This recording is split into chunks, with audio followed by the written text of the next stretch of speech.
have to worry about paying the electric bill, making my own dinner, worrying if my dad's gonna get killed because he's black.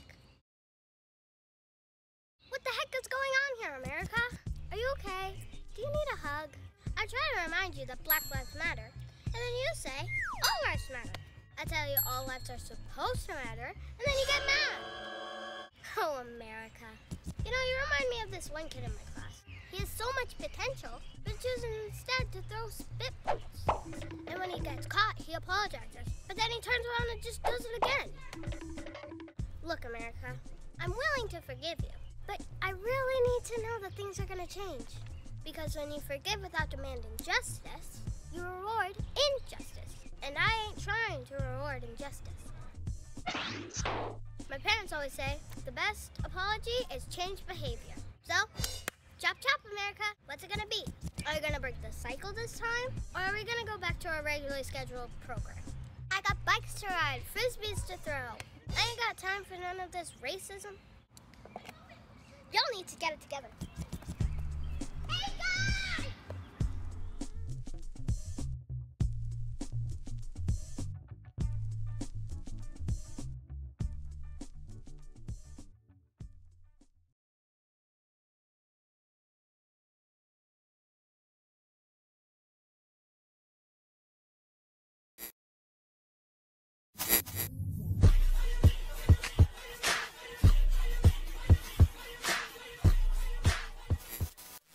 What's up, y'all? It's your boy Shice, Mr. Talk of the Town, and you tuned into another episode of Let's Talk Crazee Podcast. And right now, I have some special guests on with me right now via Zoom. Up on the top, if you see the red-headed young lady up on the top, cruising in the shade, we got my girl Stacy, who works in law enforcement.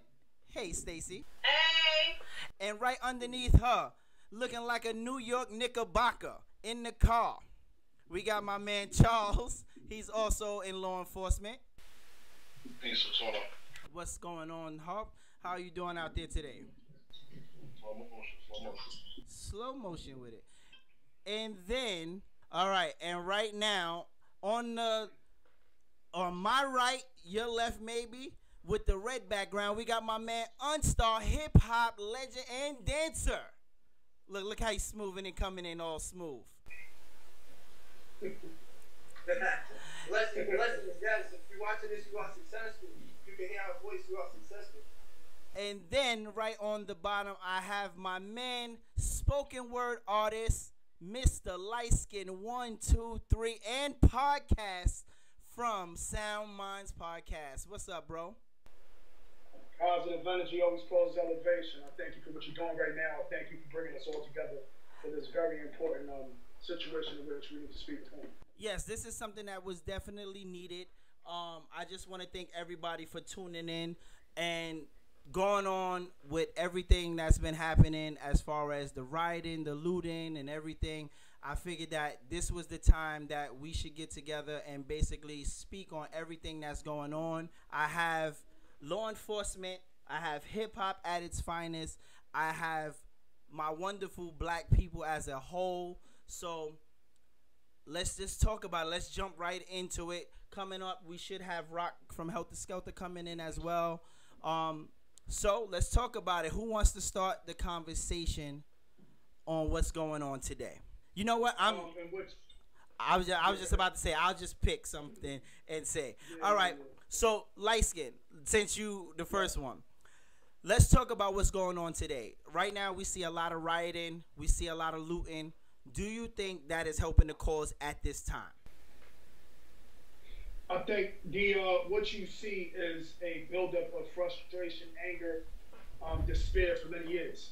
What I will say is that the rioting, the looting, all comes from protesting. I think what needs to be understood is that what initially started was the protest, the peaceful protest.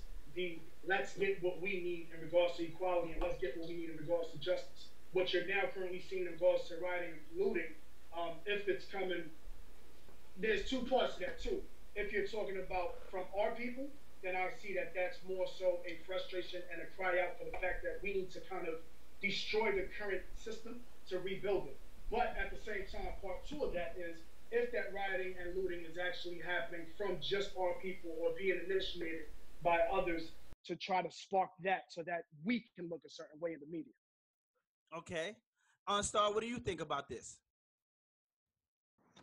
First and foremost, I'd like to just acknowledge and appreciate the fact that, this panel is law enforcement and hip hop.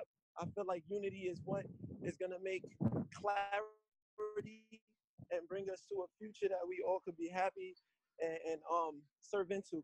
So I would say that, writing is definitely the voice of the voiceless.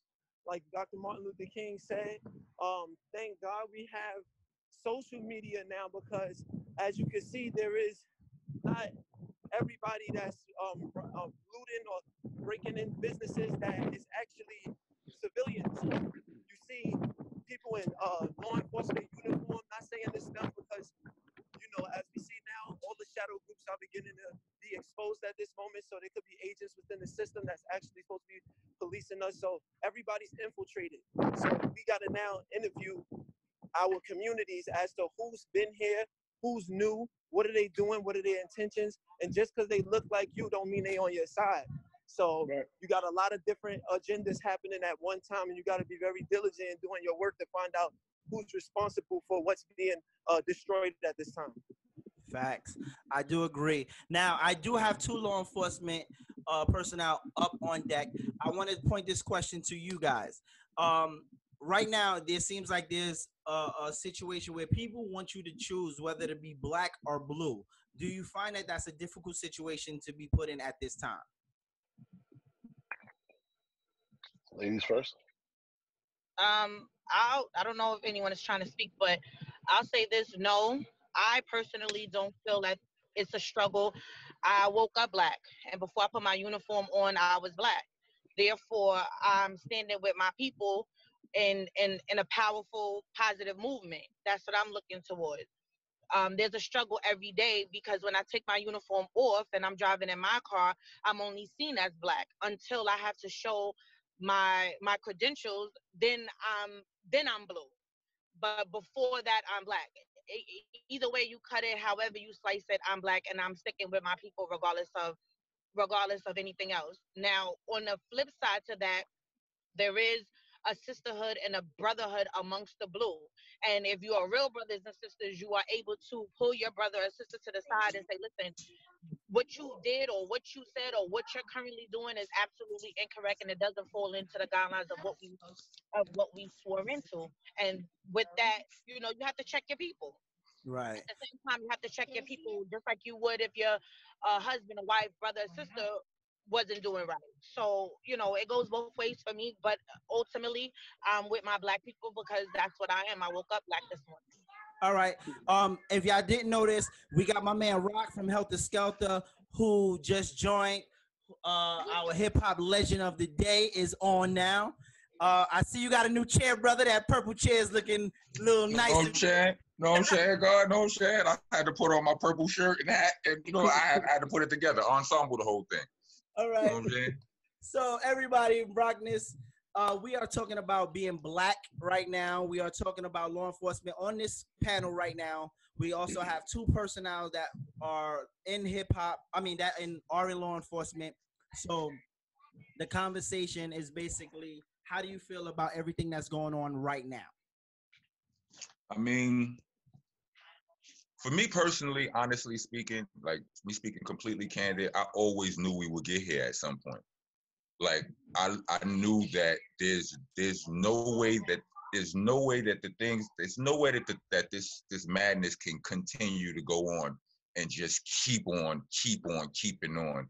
Eventually, it's going to boil over. For a long time, I've been kind of desensitized at some of the violence I see because I see so much of it. Like, I grew up seeing enough of it in real life, growing up in the 80s and 90s and Brooklyn and all of that. But then also now in the cyber era, like it gets everything goes viral. Every time you turn around, there's somebody black getting killed on camera and nobody cares. But at the same time, everybody cares. So I just knew that, I just try to keep my own vibration high, you know what I'm saying? Because It can bring tears to a grown man's, it can make it, this kind of shit can make a grown man cry. So, I just try to keep my vibration high and just wait and wait for the moment when change when it's actually beginning to happen. You know what I mean? And I feel like we kind of here now. You know what I mean? I'm still not all the way convinced because I've seen it so many times. Like people be mad for a little while and then it goes away. You know what I'm saying? And that's how I feel about it. You know what I mean? I feel like can't nothing change nothing except like a real life revolution. Like for real. Like that's the way it feels to me when I look at it, because it ain't just police brutality. The whole system is flawed. You know what I mean? It's like the racism ain't only in that place. It's in the government. It's in the health system.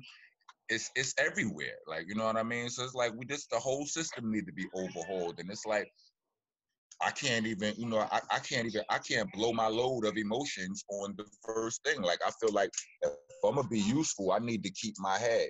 You know what I mean? Right. So here's my thing. So right now, everybody is up in arms, right? Everybody's saying Black Lives Matter. Then we have the thing where everybody's saying all lives matter. My thing first with the Black Lives Matter. People are saying, what happens to Black Lives Matter when two black people are killing each other? Do you feel that Black Lives Matter? Let me stop you right there. Shut the fuck up with all of that black on black crime shit. Because truth be told, in all reality, people people commit crimes against the people who they live near. The people in their vicinity. Like you ask Asians, ask those Chinese gangs or whatever, or whatever Asian gangs. I don't know. I don't want to, lump them all into one. But like they be with other Asians. You know what I mean? Italians be with other Italians. All that mob shit. You know what I'm saying? Like that. Them niggas, they be killing up. They violence be all with other Italians. It's white on white crime exists. Asian on Asian. All of that shit exists, but we are programmed to look at ourselves and hate what we doing, and never mind what everybody else is doing. And I'm not with that. So I don't want to hear that shit. Like, I mean, that's my stance on that right there. Okay. Fuck out of here with that. I'm with you. But again, that's something that is been talked about. I know. I'm not offended that you asked me that. Right. I'm just saying, I'm just going to answer it as passionately as I feel it, because I've had this conversation numerous times, and it's like, man, fuck out of here with that. Come on, that's all part of the programming. Like it's all part of the self-hatred programming. You understand what I'm saying? Right. Like we hate everything we do, even if it's normal shit. They figure out a way to make us hate it. All right. So Harper, we were getting to you, and we didn't hear from you yet. How do you feel about what we've been talking about so far? Well, I just wanted to piggyback on some of the comments that was made earlier. First, as far as the rioting and the looting, I had the honor and privilege of speaking on another platform with a gentleman who did protest in the 60s, and he wanted to kind of relate it to what we saw today. And I did see a difference. And one of the differences that I pointed out to him was, in studying and doing my research, because obviously I wasn't born back then, but I knew it was a little bit more organized back in the 60s compared to what we have now. We're starting to see, as the days go by, that the protests are more organized, and you don't hear a lot about looting now. I was for everything with a purpose, if it's a purpose to it. If you want to tear up something, like physically tear up something, is there a purpose to it? Or are you just trying to find a TV, or you're trying to line your pockets, or, I'm all for it if it's a purpose for it. So, even during 9/11, I lived in Brownsville, and when all the cops went to the city, they tore up Pickens Avenue and Belmont Avenue. And that had nothing to do with, civil rights, unrest, police brutality. It was just an opportunity. And just like the brother said earlier, Arnstar, about, there are some people out here, some agents that are trying to seize upon this opportunity. But I want to make sure that our people, are doing it for a purpose. So I do agree with the protest. Like my sister said, I do stand with the protesters. But when it comes to that, the looting and everything else behind that, I'm not with that if there's no purpose behind it. Right. All right. So anybody else want to talk about the Black Lives Matter versus All Lives Matter right now? Yes, me. I have so much to say on all of this. Like I do. Like I've been quiet. I literally have been preparing a statement in my crib because, you know, a lot of times, you know, when I speak about things that I care about, sometimes I get a little bit too excited. You know, my passion bleeds through, and sometimes it can be too much. So it's a lot of things that I've been preparing about. You know, I've just been writing down thoughts so I could speak them a little bit more eloquently than I do sometimes. But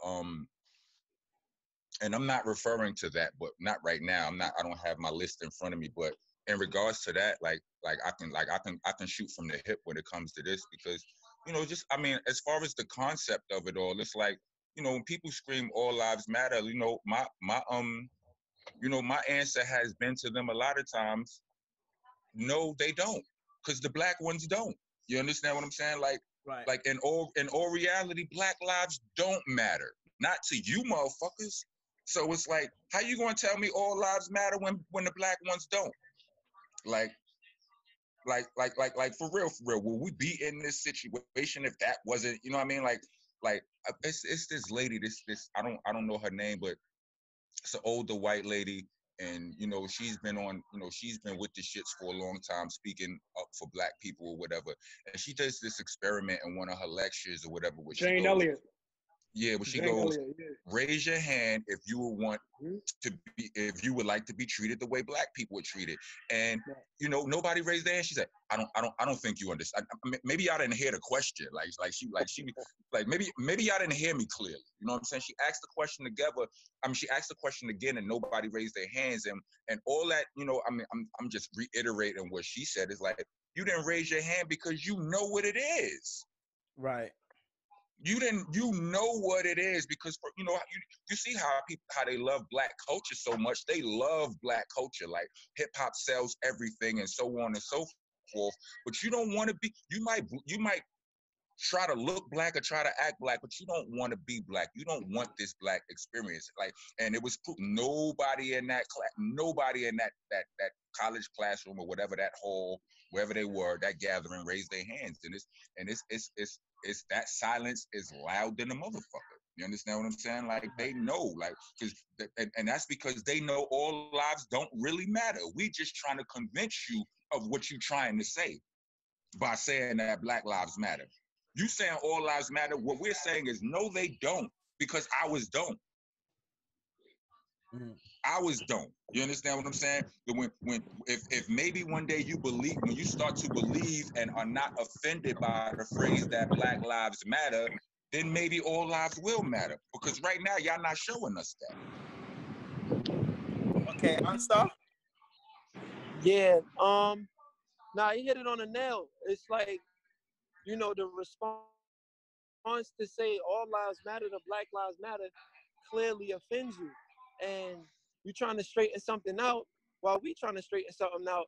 And so for you to yell out all lives matter is a counterproductive maneuver towards the point of what we're making, especially on the account of when you see outside forces killing unarmed young black men that are elder. Like, there seems to be no target of what type of black men that's being killed. It seems like black men on all ages are at danger and at a target. And it seems most of the time, you know, it saddens me when it comes from our own community, but like he eloquently put, crime happens in the space in which you inhabit. So there's no such thing as black on black, or therefore any other type of culture against a culture, until you hear people making the type of statement like, hey, all lives matter. And it's like, yo, something is wrong with the system. Like, we don't even have, like, me personally, I don't have nothing against white people. I have something against the system that is built to protect me and allow me to thrive in a country in which I was born in, saying, yo, you got free will to speak, or you got free will to do what you do according to the law. But then the law holders are the ones who upholding the law is killing people who look like me. Trayvon Martin was born on my birthday. I can't ignore that. That's something that makes me go, hold on, what's going on? Like, what's really happening out here when it gets to a point where, like, black men are dying and their deaths are being justified by a past life that they've lived, which has nothing to do with the murder itself. Right. So, you know, when, you know, the statement Black Lives Matter needs to be yelled to the top of his lungs, and now it's around the world, because it's time for people to realize that if you don't recognize what's being said, you are part of the problem. So, you know, that's about it. So let's talk about all of the rioting, all of the looting, right? There's people that justify this or trying to justify it.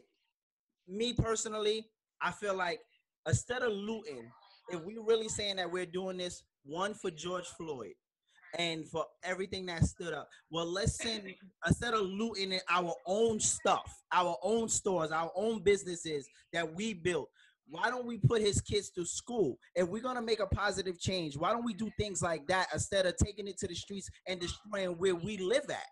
Like, well, here's the thing. Yeah. Well, here's the thing, brother. It's like we've all, like, many of us, many adults, many intelligent, you know, pretty sane thinking adults have all committed this same transaction against ourselves on some level, when we got so pissed off that we punched the wall. Right. Or we smacked, or we knocked, like my laptop. I broke the shit out of my laptop one time because I was arguing with my daughter's mother, and she broke the shit out of my laptop. You know what I'm saying? Just, I ain't hurt nobody but myself. Like, we've all done this in that fury. Like, people are furious. I mean, give them a chance. Yeah, people was doing looting and all of that, and people was doing rioting and before. And I feel like that. I mean, ain't no, if you looting, you just an opportunity. You just an opportunist. Period. You understand what I'm saying? But as far as the rioting, if you breaking some shit and all that, you mad. Like people have punched their own fist through glass in anger. You understand what I'm saying?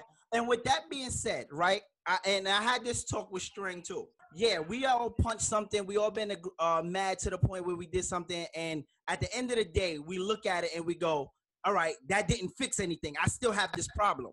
You understand? So why not channel that energy to something else? And us as the people who've been through this, why are we not taking this opportunity to tell these kids, especially the younger ones, the younger generation, and say, yo, listen, I've been there. This is not going to happen. This is not going to fix anything. All right, well, here's the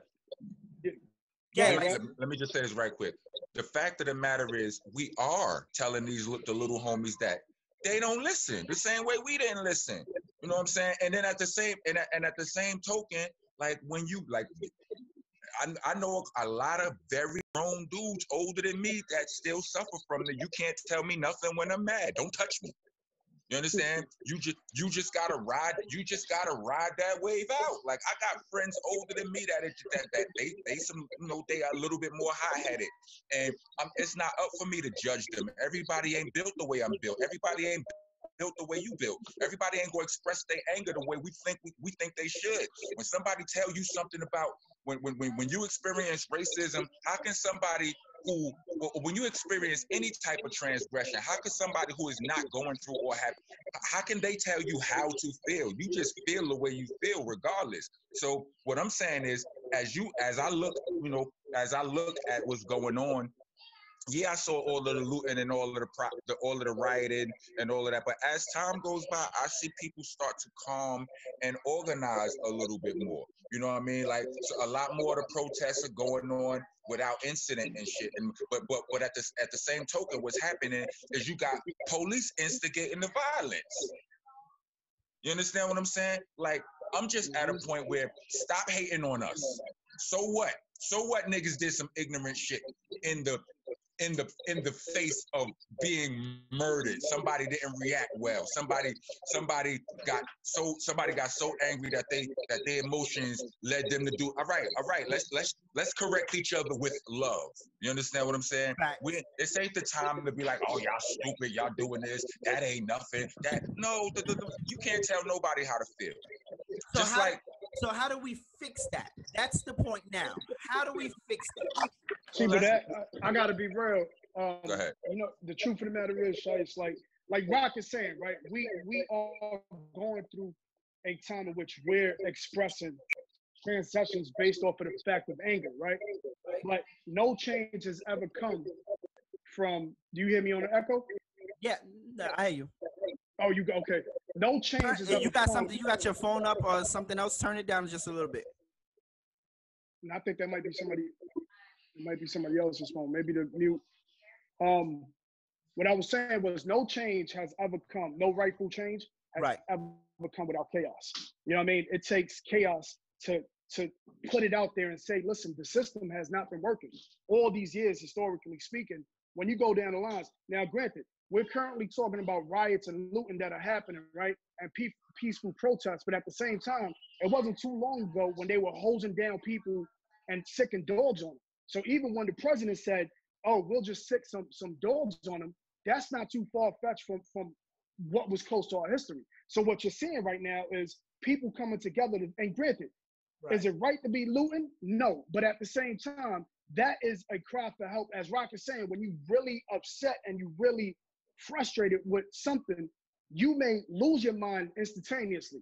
And at the same time, what you're seeing is buildup of a whole bunch of disgust, buildup of a whole bunch of disappointment, where it's just kind of like we all living within a system.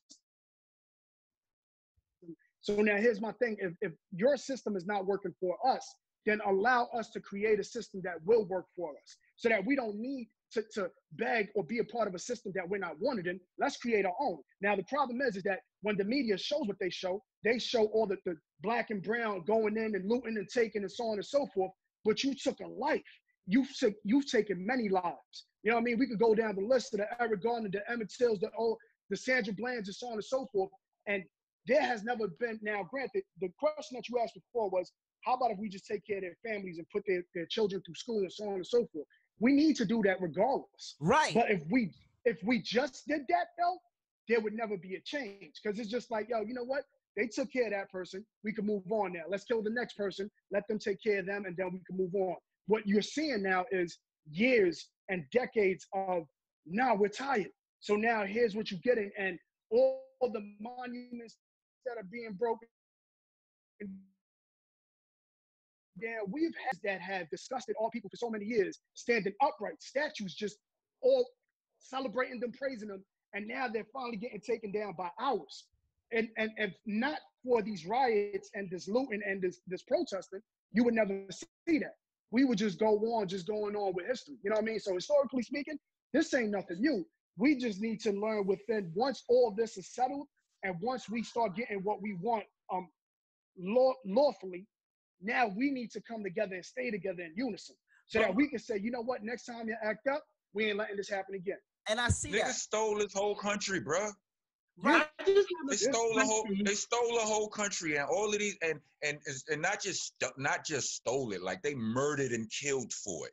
You understand what I'm saying? Stole us from, stole a whole race of people and made them work for niggas. Did some of the most gangster shit ever. B, you understand what I'm saying? Sure. And continue in the law and wrote and have written gangster shit into law.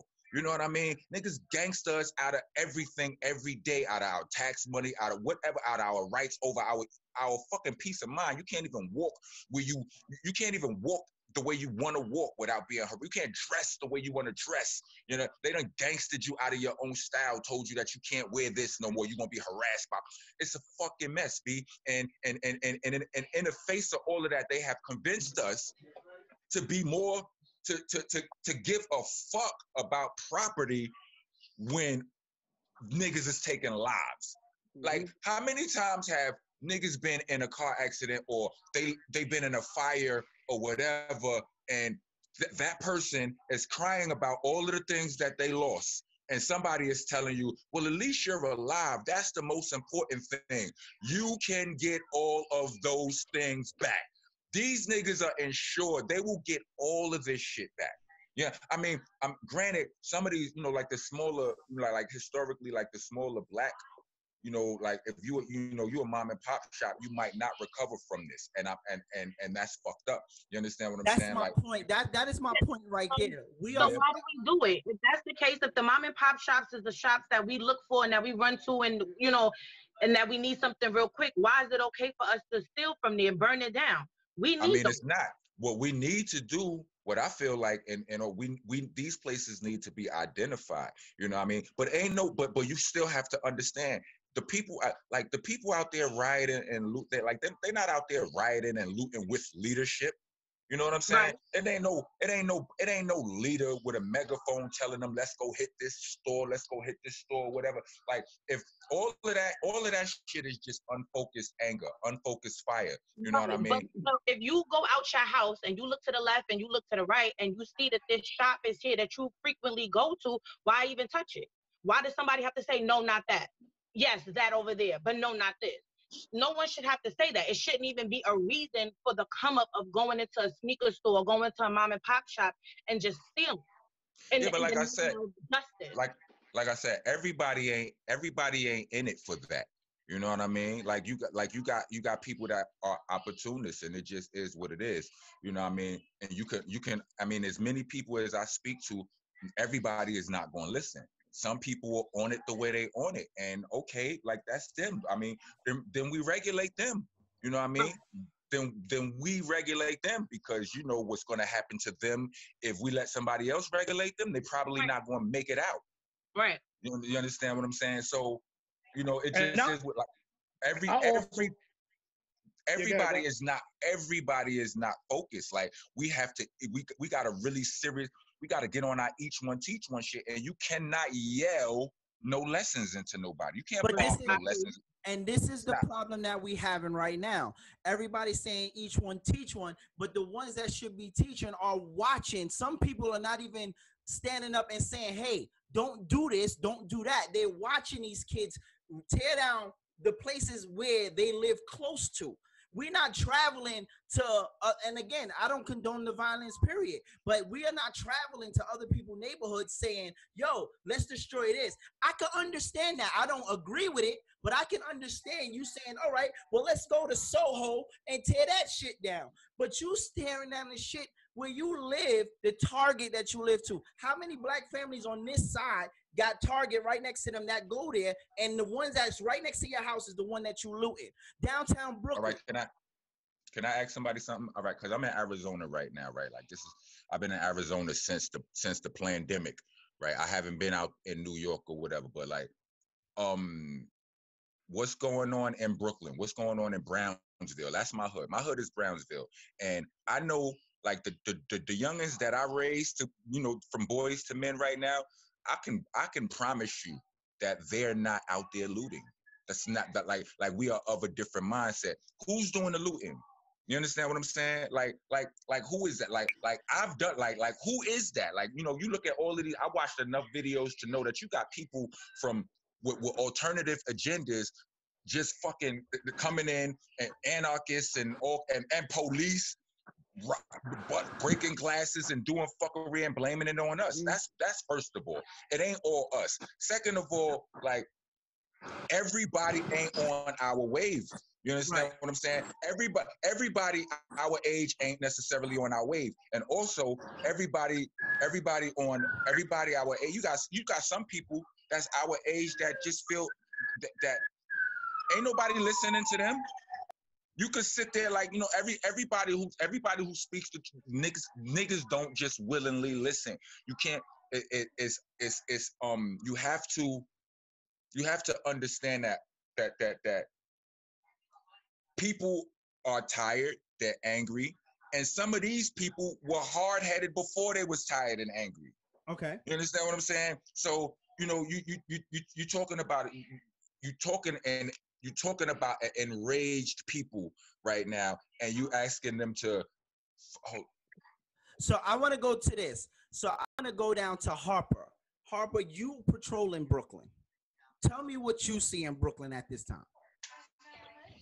Before I get to that, I just wanted to jump on something that Brother Rock was saying.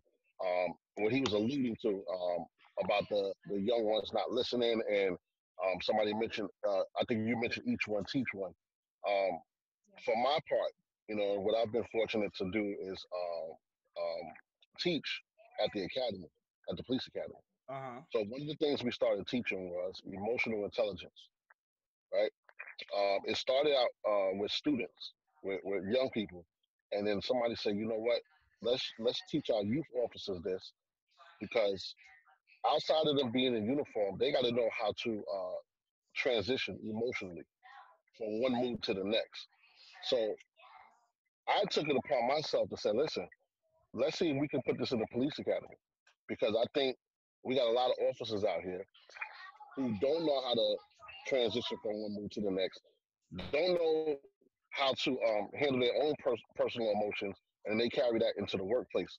And now when they out here in the streets, regardless of what happened to them at home, or forget about us being black, brown, Latino, whatever the case is, they carrying some other isms that they have even before they even put a uniform on. Right. So this is one of the things that we're teaching now, currently. Due to COVID-19, a lot of stuff was put on pause, but I even jumped on it and started doing it remotely. And I think instead of saying, I'm not going to stop teaching it or speaking about it because, this particular group won't listen, because Rock is right. Some of them, regardless of what you say, however you bring it to them, some people just not going to take heed, but I'm not going to stop. So one of the things that, the platform that we stand on, and my team is a team of 4 officers. 3 of them just got reassigned because of the riots. 1 just got transferred to the Bronx, and 2 of them are in Manhattan. So I'm left to kind of run it. But we get down to like the nitty gritty. I understand you angry, but how can we, channel that to something else? How can we use that for something else? I have. Yeah, you can jump in there. I want to just add this in regards to another big part of the frustration, the anger that I feel like I know since I've been on the line, we haven't spoken about, but we're in the middle of a whole pandemic, and it's like right. a lot of people, money is twisted right now. Mm-hmm. You understand what I'm saying? Like, I'm gonna tell you, fuck a lot of people. I'm gonna tell you personally, my money has been affected by this. You lucky I'm not out there stealing. Like, for real, like shit has been, like, for real. Like, hip hop ain't considered essential.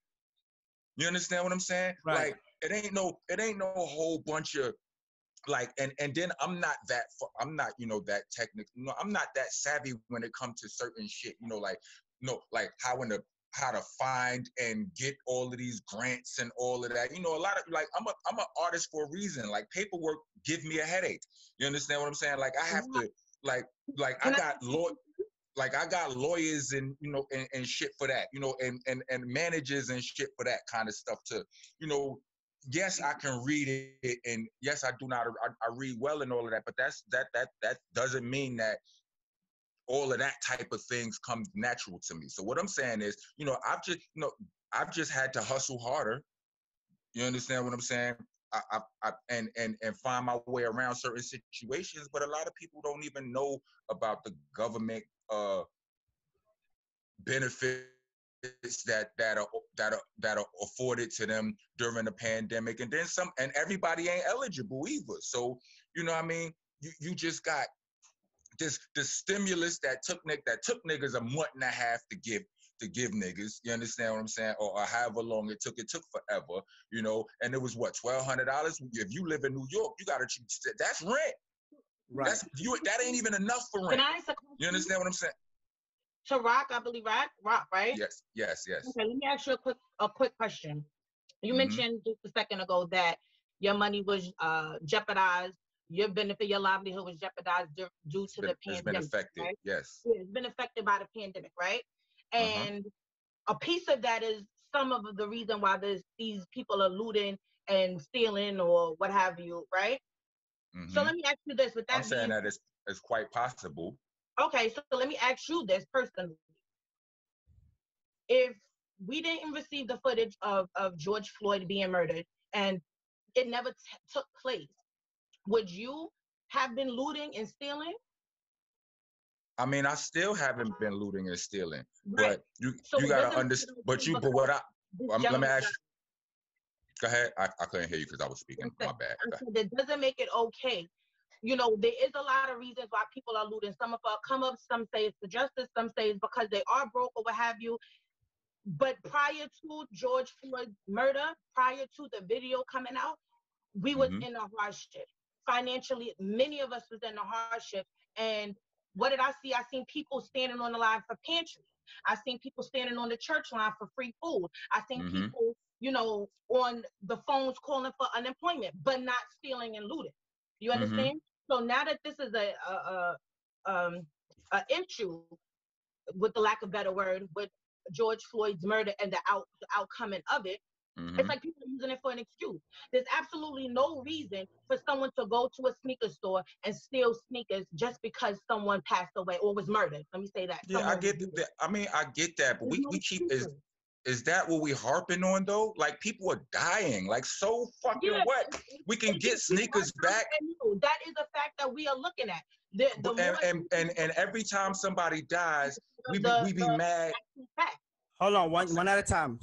I'm saying every time this shit happens over and over. And like I said, when I first came on this call, like I said, I knew eventually this would happen.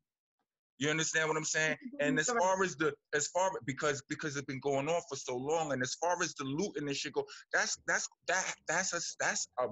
a minute side effect of when shit go crazy. And shit is crazy. Yes, it is. It is. Because now you jeopardizing somewhere where I have to get my children's medication from. You stealing the medication when my son was sick last week, and I needed to go into that drugstore. So it isn't my news. But there's a workaround. You can get to these things though. There is a workaround. You can go someplace else and get this shit. It may be an inconvenience and it may be hard, but we can't get George Floyd's life back. We can't get Ahmaud Arbery's life back. You can't get none of that back. Hold on, one at a time, because I can't. You just can't. Arnstar, I wanna reach out to you because you've been kind of quiet and sitting up there. So I want you to give me some insight on how you feeling about the topics that we've been talking about thus far. Okay, so to be honest with you, none of this is easy.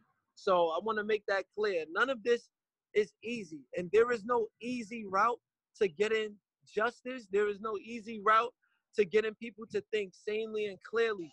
With that being said, we're talking about damages to a building or buildings versus people's lives. So do we care about Black lives? Because when it comes to what's going on, we seem to run with the narrative of what the media puts in front of us. And so they'll use a key word like looting, and they'll keep saying looting until you only think about looting. But really, it's murder. There's Black men dying. And the thing that get me upset is we only get some of the names. We only get a percentage of the names. Like, we don't get all the names. Like, I went and I saw a short film about police brutality. I promise you, the film was probably maybe 7 minutes long. Maybe 2 minutes and 30 seconds of that was a dedication to all the names of the registered Black people that was killed. And it was so long that it made my stomach turn because I didn't know that it was so many people dying on such a scale in America alone. And on the account of that, it seemed like the names would never end on the credits. And I said, yo, with the credits of the people that is shown, it's almost as if every week a young Black man or a young Black woman is being killed by the hands of the authority figures that we put in place. So do I care about a building right now? No, I don't. Do I care about if it's in our own neighborhood or somewhere else? No, I don't. Do I wish it was in other neighborhoods so other people could feel it? Yes. But am I really saying, nah, we shouldn't be doing this? I'm saying, nah, we shouldn't be doing this. There is a better way, but I understand.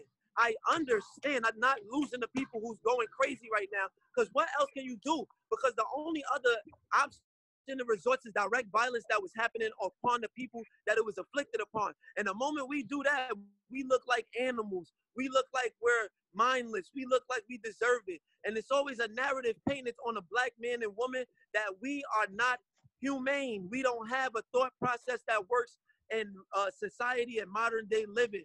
And that is the problem that I have with this discussion as far as looting versus murder. Murder will always take looting by storm, because once life is taken, it cannot be taken. It cannot be brought back. You could build something back up. You could build the mind back up. But if you kill that mind, it's over for that civilization and that society. And my people right now feel like we are dying with no remorse. That man was on the floor for 8 minutes. Like some of us believe, he was on the floor pleading for his life. Some of us believe it's the end of the world right now.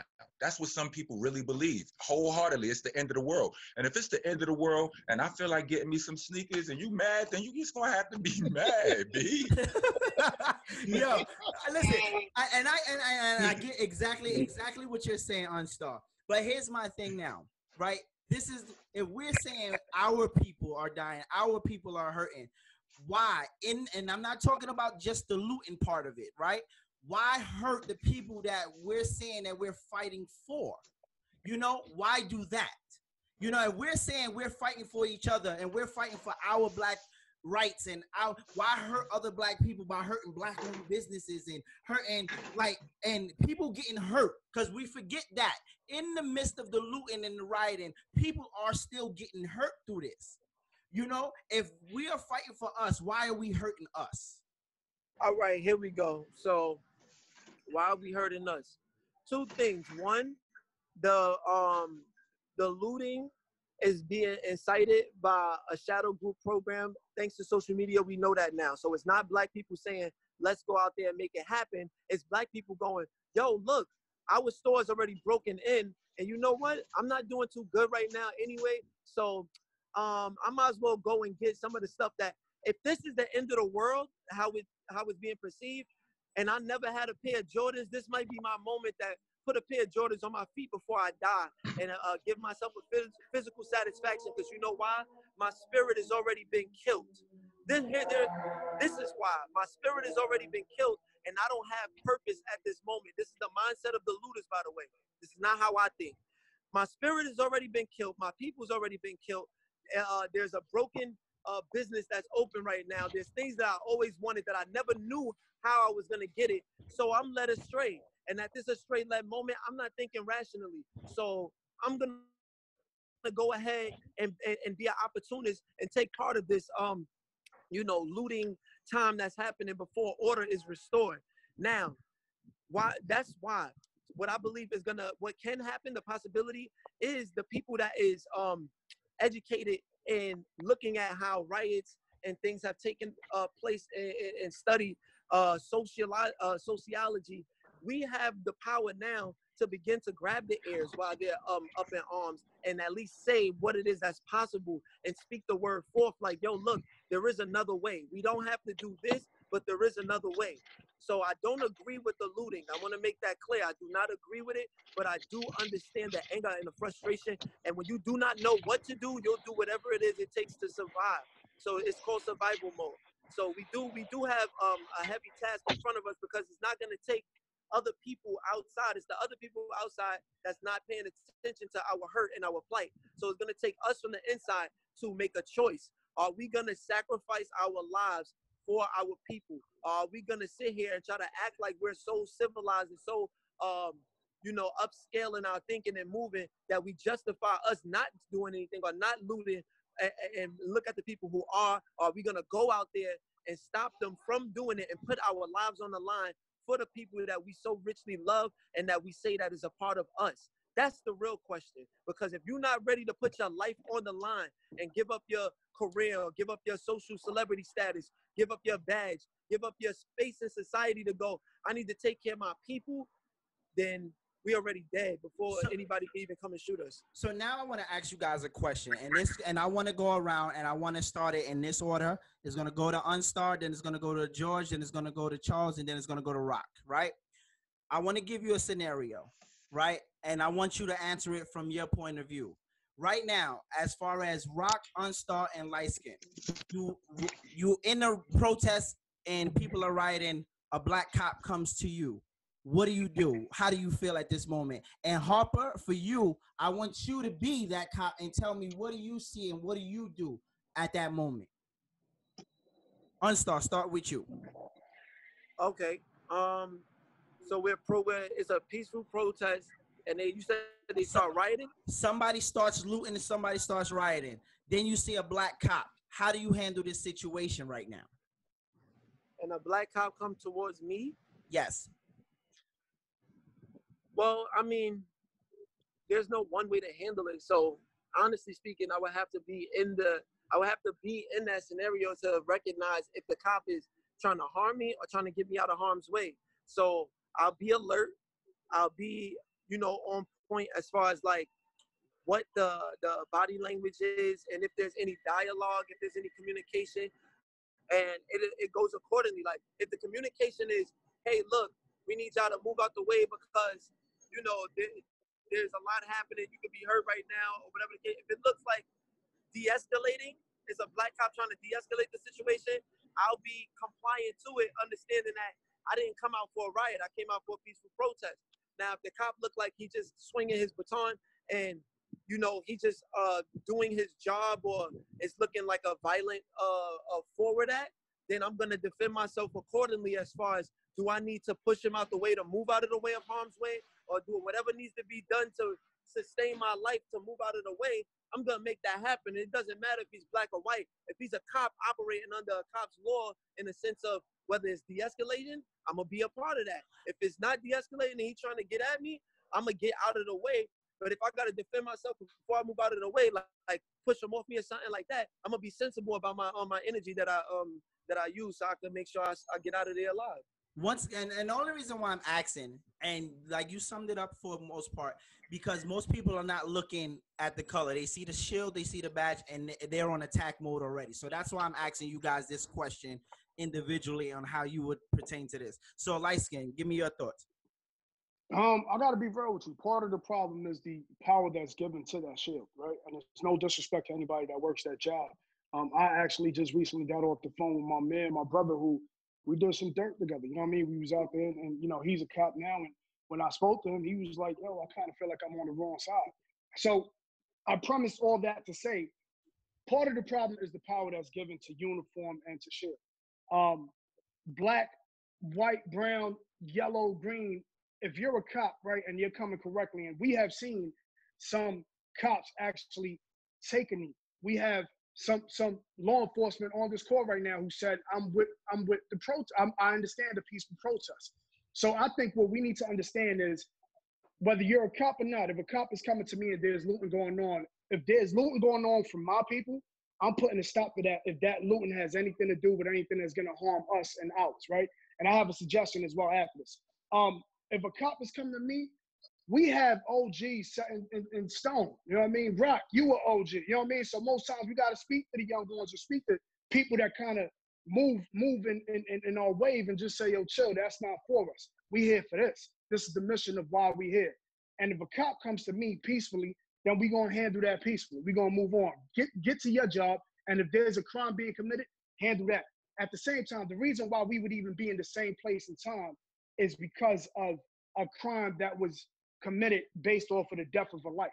And I think that's what we're saying on the call. It's just like, you can't take a life and not expect some type of reaction. I think there's always a domino effect. And I think way too many times we've seen lives taken and then people get acquitted or cops get acquitted. And it's just like, damn, where do we go from here?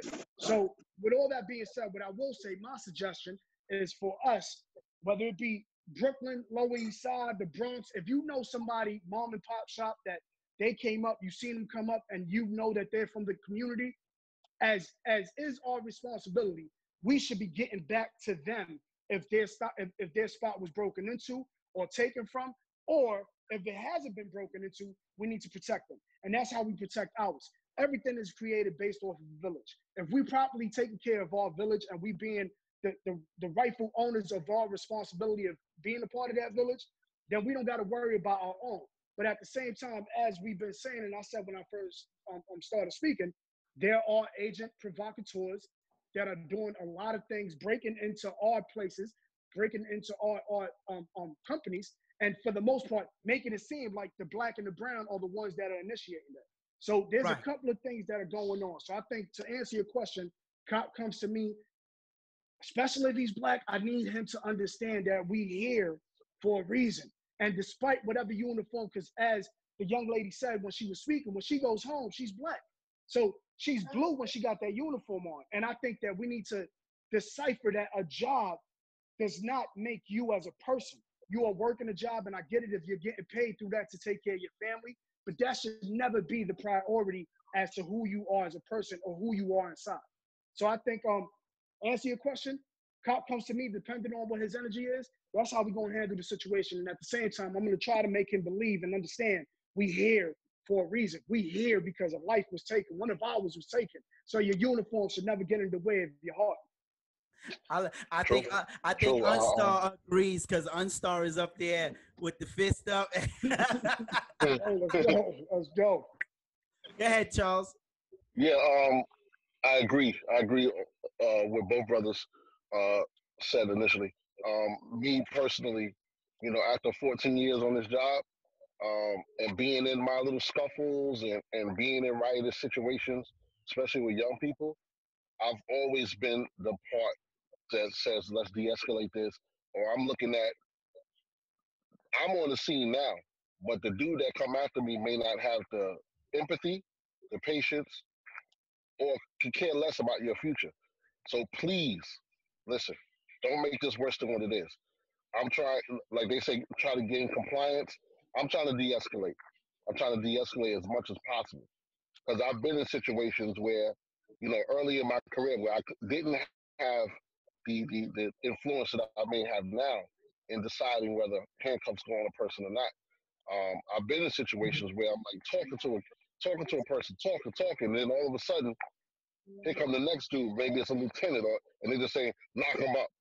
And in my soul, in my heart, I'm hurt because I'm like, yo, I just told you, if you would just listen to me. Now I understand, in the moment, when you're angry, you probably don't want to hear nothing.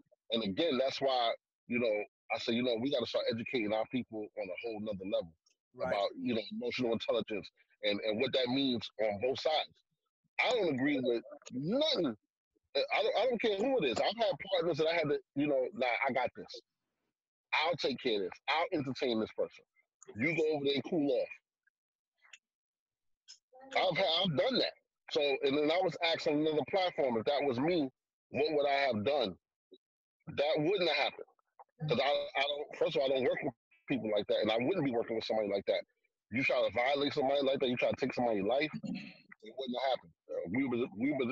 Y'all would have seen two people in uniform scrapped in the street or something like that. But me in that situation, I'm on the scene and I see dudes start looting and rioting. If I see somebody over in the cut, I'm telling them, listen, get out of here. Because guess what? Backup is coming. They not talking. I'm talking now. They not coming to talk. They coming in swinging. Protect yourself. Just get out this area. That's how I approach the situation. All right, Rock.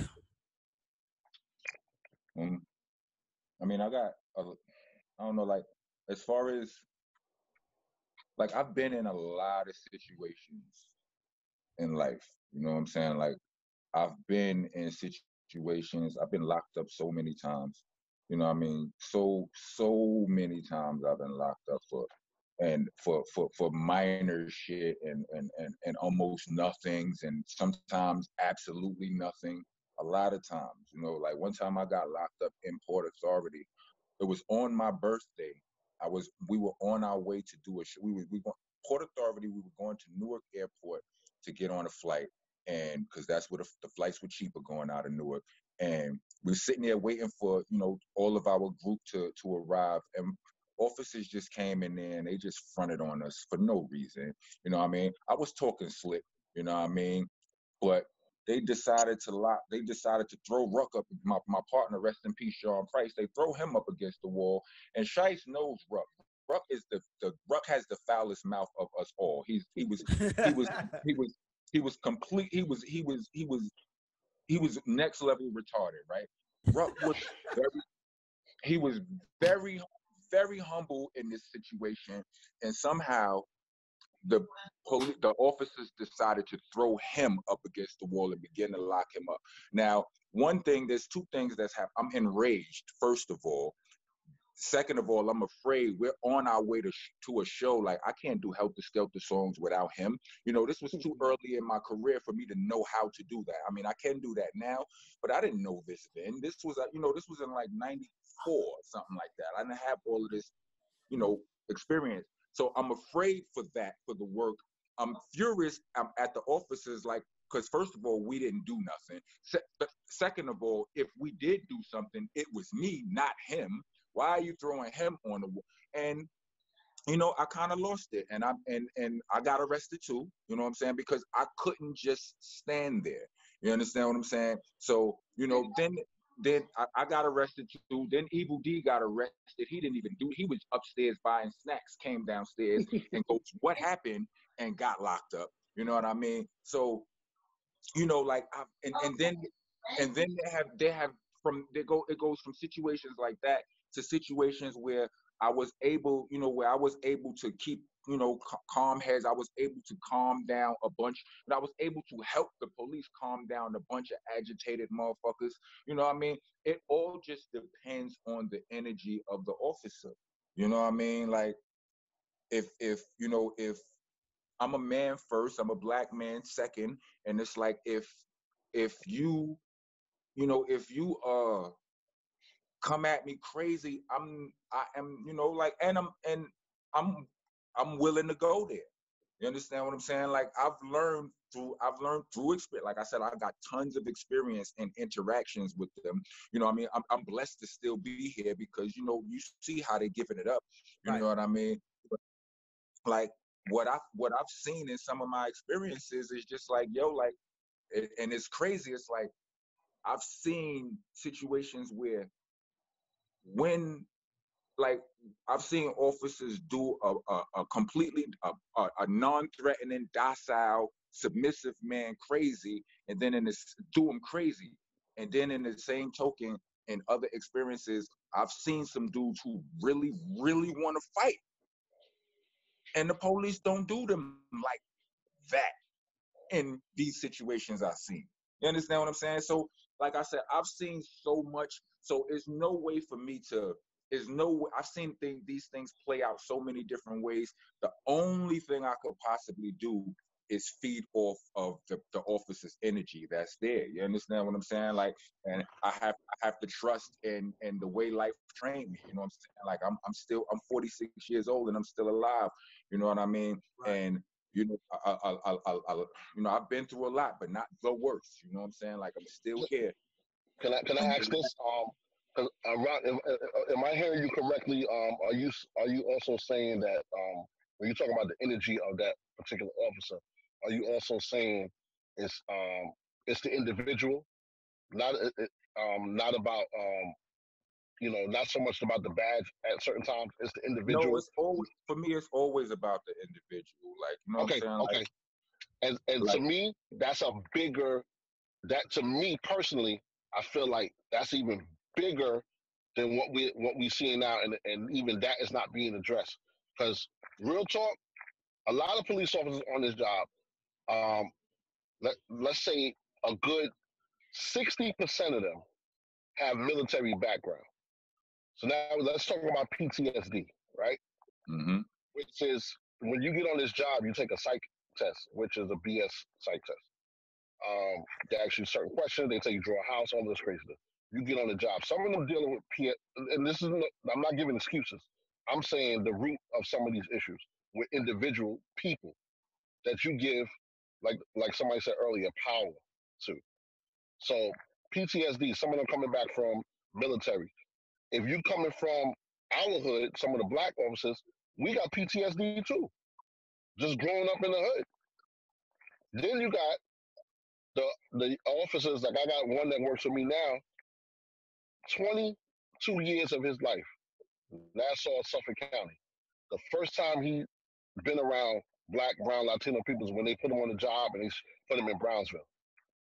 So all he know about black, brown, Latino people is what he see on social media, what he see on the news. So now you give him this gun and this shield and you put him in East New York, Brownsville, he said, go over there and patrol. So the whole makeup is screwed up, and we really not addressing the root of the issue, which is the individual, right? The individual that may have some isms before they even get on this job. That dude in Minneapolis, he was a dick before he put that uniform on. He Fact. just so happened to be a part of the force, had the uniform on, and brought his isms with him onto the job. He could have been a teacher. He still would have been the same asshole. I believe that. I I definitely have a question though. And you know Yes, what, sir. Shite, not to cut you off, Shites, but also, you know what I was thinking, right? And it all falls on all of us, individuals, right? We're talking individuals. It's all about responsibility and accountability. If I know that people I'm rolling with are about to roll up on somebody just off of because they just bored, I'm going to put a stop to that. Same thing as the way you sound. I think for the most part, if you're approaching a situation and there's an officer that you need to step in for and say, hey, go take a walk, as you said, and that's what we need more of. We need more sound-minded people to sit there and say, damn, what you're about to commit, whether crime or not, you need to chill. Let me handle this. And We I need think it. that, But you yeah, know, a lot of them that's scared those too. You know leaders. they're scared, right? Yeah, 100. And that's what I'm saying. That the difference, what differentiates a leader and a follower is the person that initially is going to say, no matter the situation, I'm going to show my leadership. And sometimes I understand you got to take a step back because of whatever the agenda is or whatever it is. But when you need to step up and be a leader and say, damn, chill, let me handle this one. And it's the same thing with us in the hood. Because a lot of times we do things, we stupid, we run into, situations, and it comes a point in time where you got to jump out and say, damn, let me separate myself, differentiate myself from the pack. Let me be the leader that's needed rather than the multiple followers that are already around us. So I thank you for taking that approach. But I this thank is you for, yeah. one of the things that I feel too with this, and a lot of people don't know, but I've worked along with Harper and Stacy. And one of the things that we do miss is when we're in the academy, we don't teach our officers or agents coming out.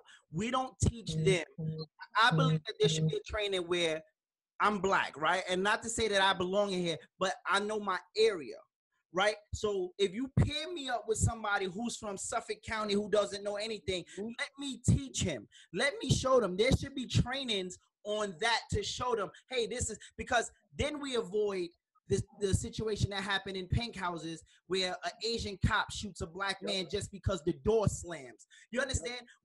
They're not familiar with those sounds. Do I believe that should be a class in itself? Yes, but it seems like the department is a little afraid to talk about separation of black and white. You understand? Like we feel like everything has to be equal, but at this time there is nothing equal. You understand? So we have to have those type of trainings where we say, yo, listen, let me show you what this is. Let me show you what a project door sounds like. I know what that sounds like. You understand? Well, Shites is funny. Shites, I'm sorry, Rocky. You had a question. Go ahead, brother.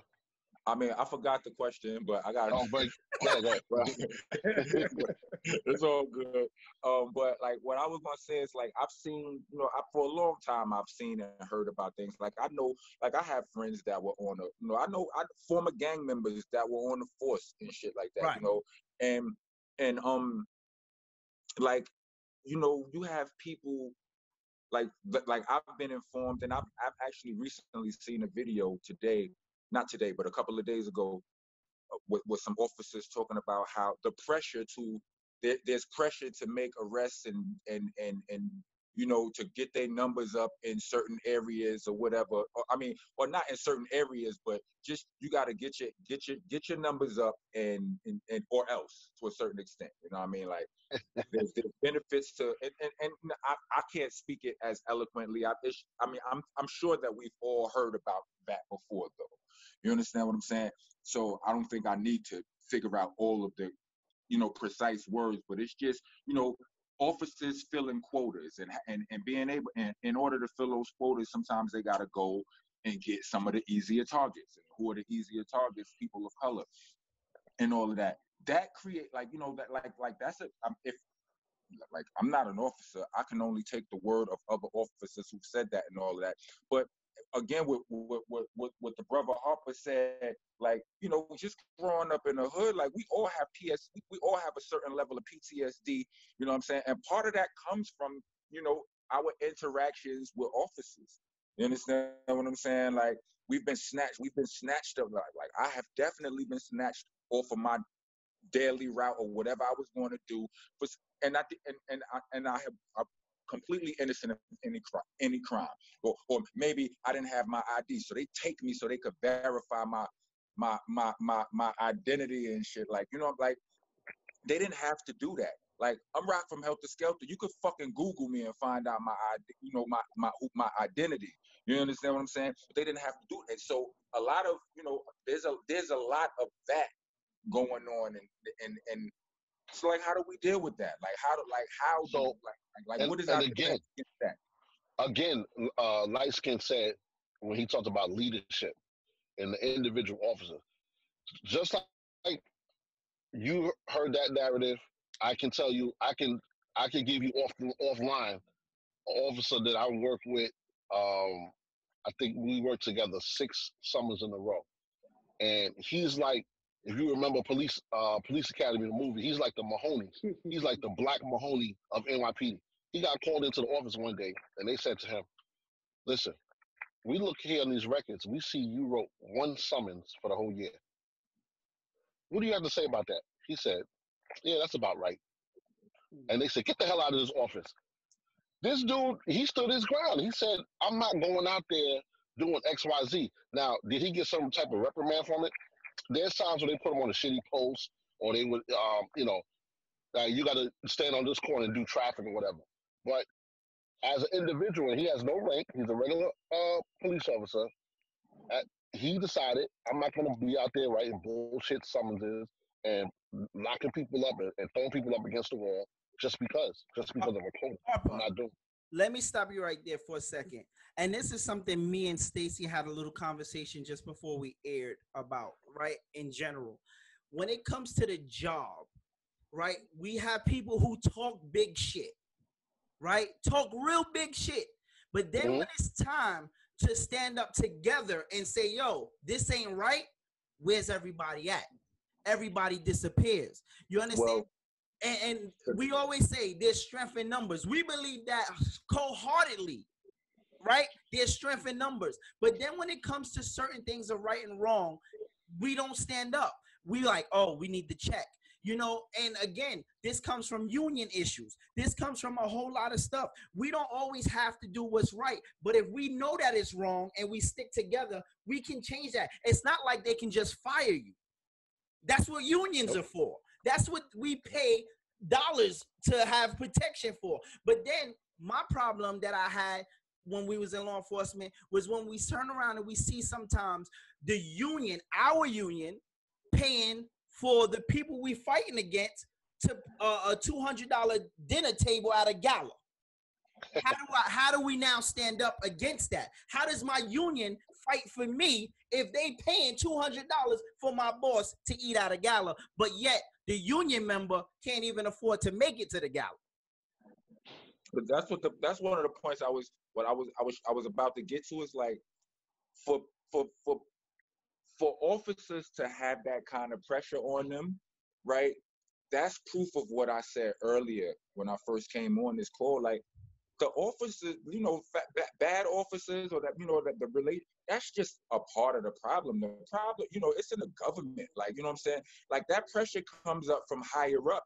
You know what I mean? For what, and you know, and you know, people know what they're doing. Like, people know, like the people who run this country, as granted, all the, as stupid as the shit they do may seem, they're very intelligent, and they know that if they wave a wand over here, that down there something is gonna happen. They get that. You understand what I'm saying? They know psychology. They know all that. They know, like, they know. You know, understand what I'm saying? So I say, like, you know, like again, like, it's the police. You know, the sour police, or the problem that we have with, you know, with bad cops, or, you know, whatever the, you know, however it goes. You know, some people feel like, you know, people are in the belief that ain't no such thing as a good cop because you would tell on the bad ones. But, you know, people have to, you know, I understand that people have a livelihood. You understand?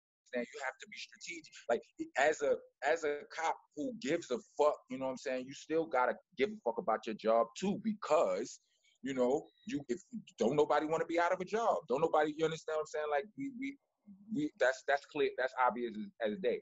But the pressure comes from upstairs, and it's why I say like, and it's why I said earlier, it's like it's a whole long fight.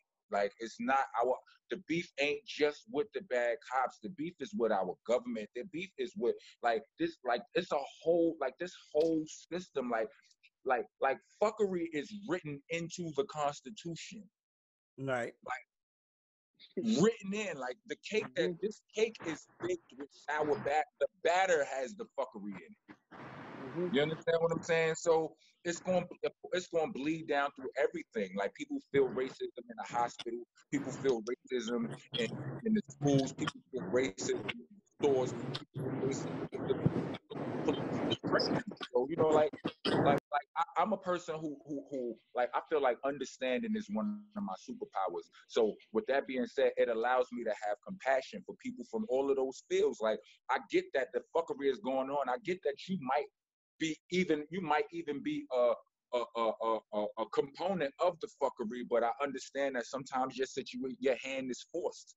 You know what I mean? And it's not, and everybody ain't as strong as me. You know what I'm saying? Like, I ain't work a 9-to-5 job since I was 15 years old. I did work one when I was young, but since then, like, no matter how bad things got, you know what I mean? I always had the intestinal fortitude to make it work better. Like, I wanted to work for myself, period.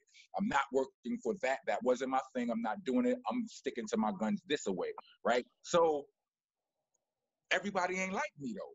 You know what I'm saying? Like, we cannot, you know, we hear it every day. Some of us say it a lot of, you know, often when we beating on our chest. Ain't nobody like me. Well, that's not, you know, we can't just say, we shouldn't just say that when it's convenient. You understand what I'm saying? Everybody is not like you. You know what I'm saying? So everybody is not strong enough to fight or quit their job because they see the la all of the fuckery going on. They need their job. You understand what I'm saying? So that's why I say the system goes up higher. It's a whole bunch like a whole bunch of shit that needs to change before we could really, you know, if we're gonna really feel and live with equality. Right. I want to ask you a question, right? I want to shift it just a little bit. So there's a topic coming up July 7th. They talking about the blackout. I want to get your thoughts of what you feel about this blackout. But before you do, let me just tell you what I feel. I feel that when we talk about this blackout, July 7th to me is a bad date. And I'll tell you why. Why wait to July 7th after everybody done spent their money for July 4th, for barbecuing and all of this? Why won't we do that before July 7th? Why must we wait till after the barbecues? Why must we wait till after? I just feel like we wait until after the holiday to make this convenient for whoever wants to say, let's start this. If I'm not mistaken, the holidays are the biggest money spenders, right? Especially July 4th, because those weekends people go out. Those people spend a lot of money to do whatever they're going to do July 4th weekend. Why we won't do it that day? Why are we waiting to July 7th when everything is said and done? How do you guys feel about that?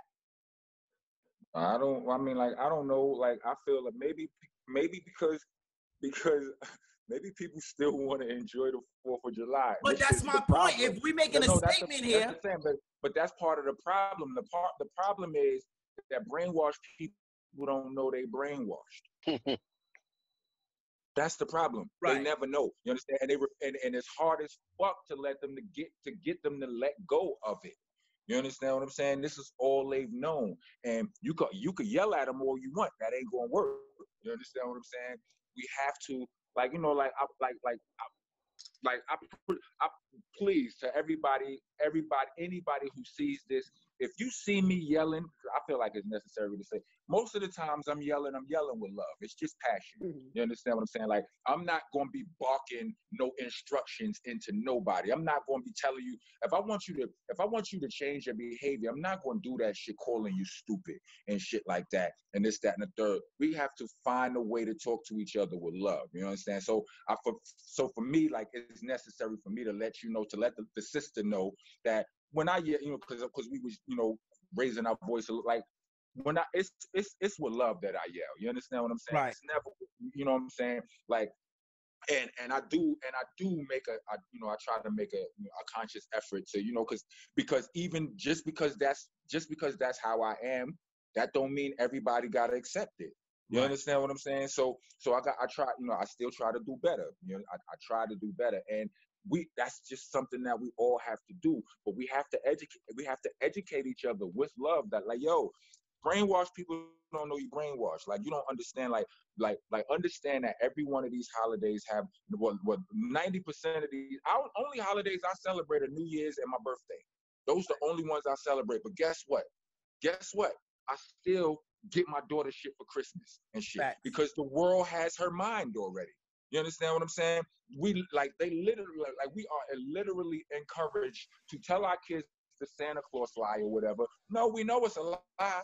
You understand what I'm saying? But it's cool. Just let them fuck around with it. Let them have fun. Let them enjoy it, this, that, and the third. And it's good. Like, how can you hate on joy and all of these things? Why can't we just create our own shit? Because 90% of the holidays that we celebrate and got a history of fuckery attached to them. You understand what I'm saying? Like, why don't we, as a community, say, fuck all of those holidays. Let's celebrate. Let's create our own and make them the day before or the day after those right there. So we spend all our money up on black-owned business on our black holidays the day before the white holiday. You understand what I'm saying? Like, but, I can sing that song, but guess what?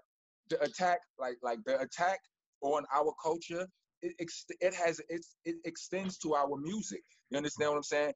We remember when we used to have a whole bunch of positive rap out there where you could listen to some gangster rap, but you could also listen to some Public Enemy, some De La Soul, some shit that was going to tell you something smart. But no, you don't hear none of that no more because the attack is on our music as well. So mainstream media don't promote nothing but get money, do drugs, and probably wear a dress if you a dude. And I want to. Mainstream media pushes that all day. So when I make a song where that promotes any kind of thought, that's not, they're not playing that. All right. I want to stop you. I want to get to Arnstar real quick because I know Arnstar gotta go. I want him to address what you said as far as the music and how do you feel based on the topic of what we said, because I know you gotta go, Arnstar. Yeah, I would say the attack on our music is evident and it's prominent. It's probably it's probably at the highest priority because, as much as things trickle out into our society, what's not told is how the basis of creation begins. And the basis of creation, even on spiritual and science, agree that sound is the most powerful thing that moves this third 3D physical plane that we in. So they attack on our music because they know the music is to provoke thought.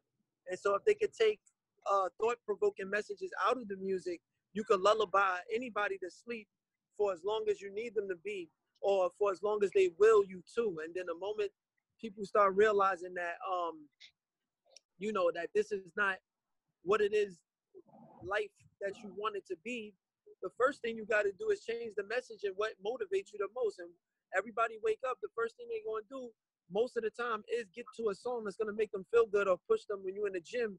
Everything has a soundtrack to it. That's why it's called a soundtrack. You know what I mean? So I agree with you 1,000%.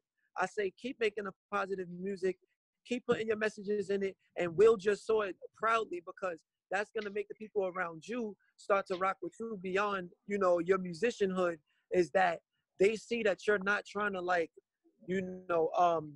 be lit or, make a mainstream sounding song. That's what made me popular, is that people recognize my energy beyond music, but it's also living in the music. So anytime I perform, they like, that's really Arnstar. Like, he's not putting on the front. This is who he is. So I encourage it.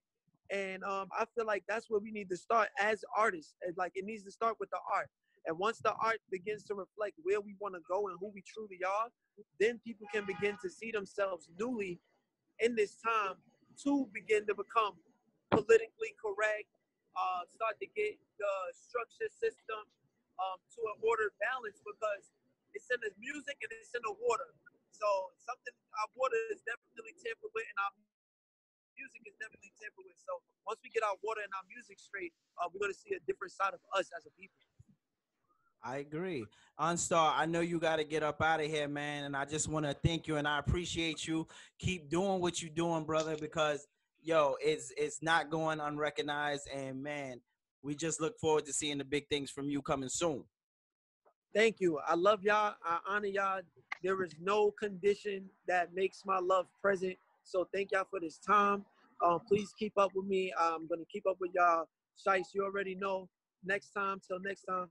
Much love and respect. Got you, brother. I'll speak to you later. Yes, you're ready. Peace. Stay up, fam. Yo, blessings, King. All right, guys. So now let's get back to the topic that we were talking about, the blackout on the 7th. Who wants to finish that thought off? Stacy, you've been quiet for a while. Yeah, my phone keeps dying, whatever. I really wasn't updated. Yeah, my phone keeps dying. It's crazy. As soon as it gets good, my phone dies. That's why you need that iPhone. Oh, come on with that. Oh, you took it there. Okay. The Rock like, I ain't got one neither. Come on with that, be the slander. This is what I'm talking about. We need the love. We need to teach with love. I really didn't hear anything about the blackout. I really don't know anything about it. I just know that July 7th is my wedding anniversary, so. So they blacking out on your anniversary. So guess what? Just like the government shut down Jesus, they're gonna shut down your anniversary. Ain't nobody doing nothing on that day. Well, listen, we're gonna be in the house anyway. We're not going outside just yet anyhow. So I mean, I haven't heard anything about it. I'm really not too knowledgeable on it. What I would say about anything blacking out, as far as businesses and franchises, I'm all for it. I'm in agreement with anything that is positive, and sometimes I'm in agreement with anything rah-rah as well. But if it's to shut down, I mean, I'm with it. Rock, please don't encourage this. I know Stacy. Do not encourage. If she gets a head like a yeah, she'll go for it. Don't do it. Do it. Listen, I'm Malcolm and Martin all in one. I'm with whatever that gets the point across, that gets us heard, that gets the movement started, that gets the cause going. I'm for it. So if we are to not spend any money in any stores or franchises or whatever the case is, then I'm totally in agreement with that. We need to keep our money. We need to build up our communities, build up our franchises, build up our banks, our colleges, our educational institutions. We need to build out with our money. We need to continue to start circulating our money and build us up financially in order for us to see some type of change anywhere we look, whether it's with the government, whether it's with the departments, whether it's with the military, whether it's with the school system, whatever. We have to come together because we are, even though they want to think that we're the minority, we are the majority. So I'm in agreement with it 100%.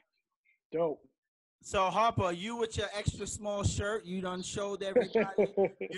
I'm sorry, I had to go there with that one. I'm sorry. Always. No, I don't have I really don't. I mean, I think everybody said it. It just got to be. I'm all about the purpose, and it got to be a purpose behind it. Because I think I want to say Liteskin said something like this earlier about we do a lot over the years, and then stuff died down. Before I left the house, I was watching February 1, which talked about the 4 students from A&T that had to sit in the Woolworth restaurant back in 1960, and how they got more people on board, and they sacrificed a lot. One of them died at the age of 49 just from stress and not getting opportunities.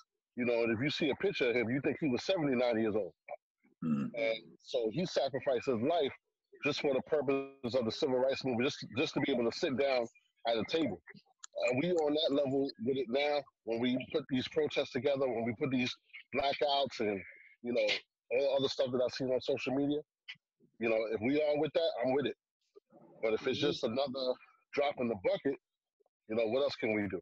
I think that's exactly what we need. We need consistency as a unity. You know what I'm saying? And that's where it boils down to. Everything just has to be consistent. Liteskin. Yes, sir. I'm gonna be real with you. I say we black out July 4th. That's known as Independence Day. You know what I mean? And I need to know whose independence we celebrating. So truth of the matter is, if we going to black out anything, let's affect it where, let's affect the system where they most get hurt, which is their money. If you're not out there buying nothing, you're not spending money on their Independence Day, which is not ours, then by all means, we don't need to wait for the 7th. And truth of the matter is, what we need to start doing is blacking out weeks. Let's start not spending money because they're already feeling the effects of the COVID, right? They already feeling the effects of the pandemic. So at the end of the day, why are we picking the 7th, which really has no type of feel to it other than, let's be able to get the sales on July 4th. And then on the 7th, we can relax and chill after we done ate all the hamburgers and celebrated the independence of this country. It's ugly. Niggas want to barbecue on the 4th. That's right. But they want to barbecue and they want to shoot off their punk ass fireworks on the 4th. That was my whole point. Yo. And here's my point. Like, that was my whole point. I looked and it when I seen the date, I said, okay, July 7th. And when you first see it, you go, okay, they doing something. But then I thought about it. I sat there. It took me about 10 minutes, and I said, wait a minute. Why July 7th? Why are we not doing it July 4th? Why are we not hitting it? So everybody want to go barbecue, go do their shit, and then say, oh, first of all, by July 7th, let's keep it real. What's up, little guy? By July 7th, we already broke and trying to recoup money anyway. Right. So it really don't affect nothing. So my whole thing with this July 7th, and I ain't gonna lie, part of my dumb self wanted to say, fuck that. If a sale come up on July 7th, guess where I'm at? I'm at the stores. While everybody blacked out, I'm buying some shit because y'all did y'all's on the 4th. So, and I'm gonna say that to say this, right? And this in no way is me plugging anything, but this is off 4 bars off of a verse for this track we working on called Disconnected, right? It's getting to the point I'm starting to question our strength when I'm watching the jokes and only momentarily tense. Taking a glance at stance with nothing but short legs. Boycott companies that show up to their events. And that's what we doing. We half-ass protesting. We half-ass blacking out. And the problem with that is when you're not respected as a people already, and as Stacy said, and I said it, I said it in another track, there's nothing minor about us.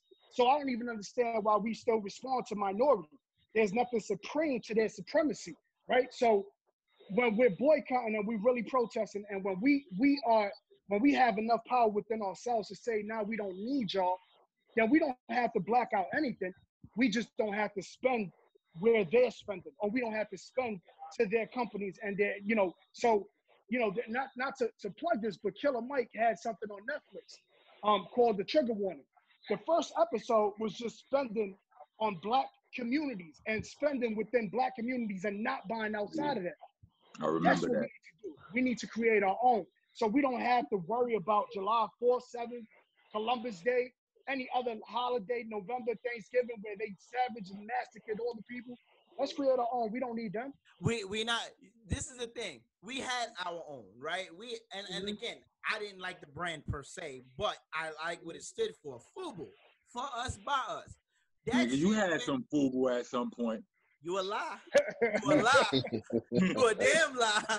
First of all, jerseys was way too much for me. The plastic numbers was not good. It wasn't working. All right. But my thing to that is we have our own, and we have people. Us as a people, when I look at it, Black people in this time have been making stuff all their lives. Mm-hmm. And we have the ability to do it, but we won't support us.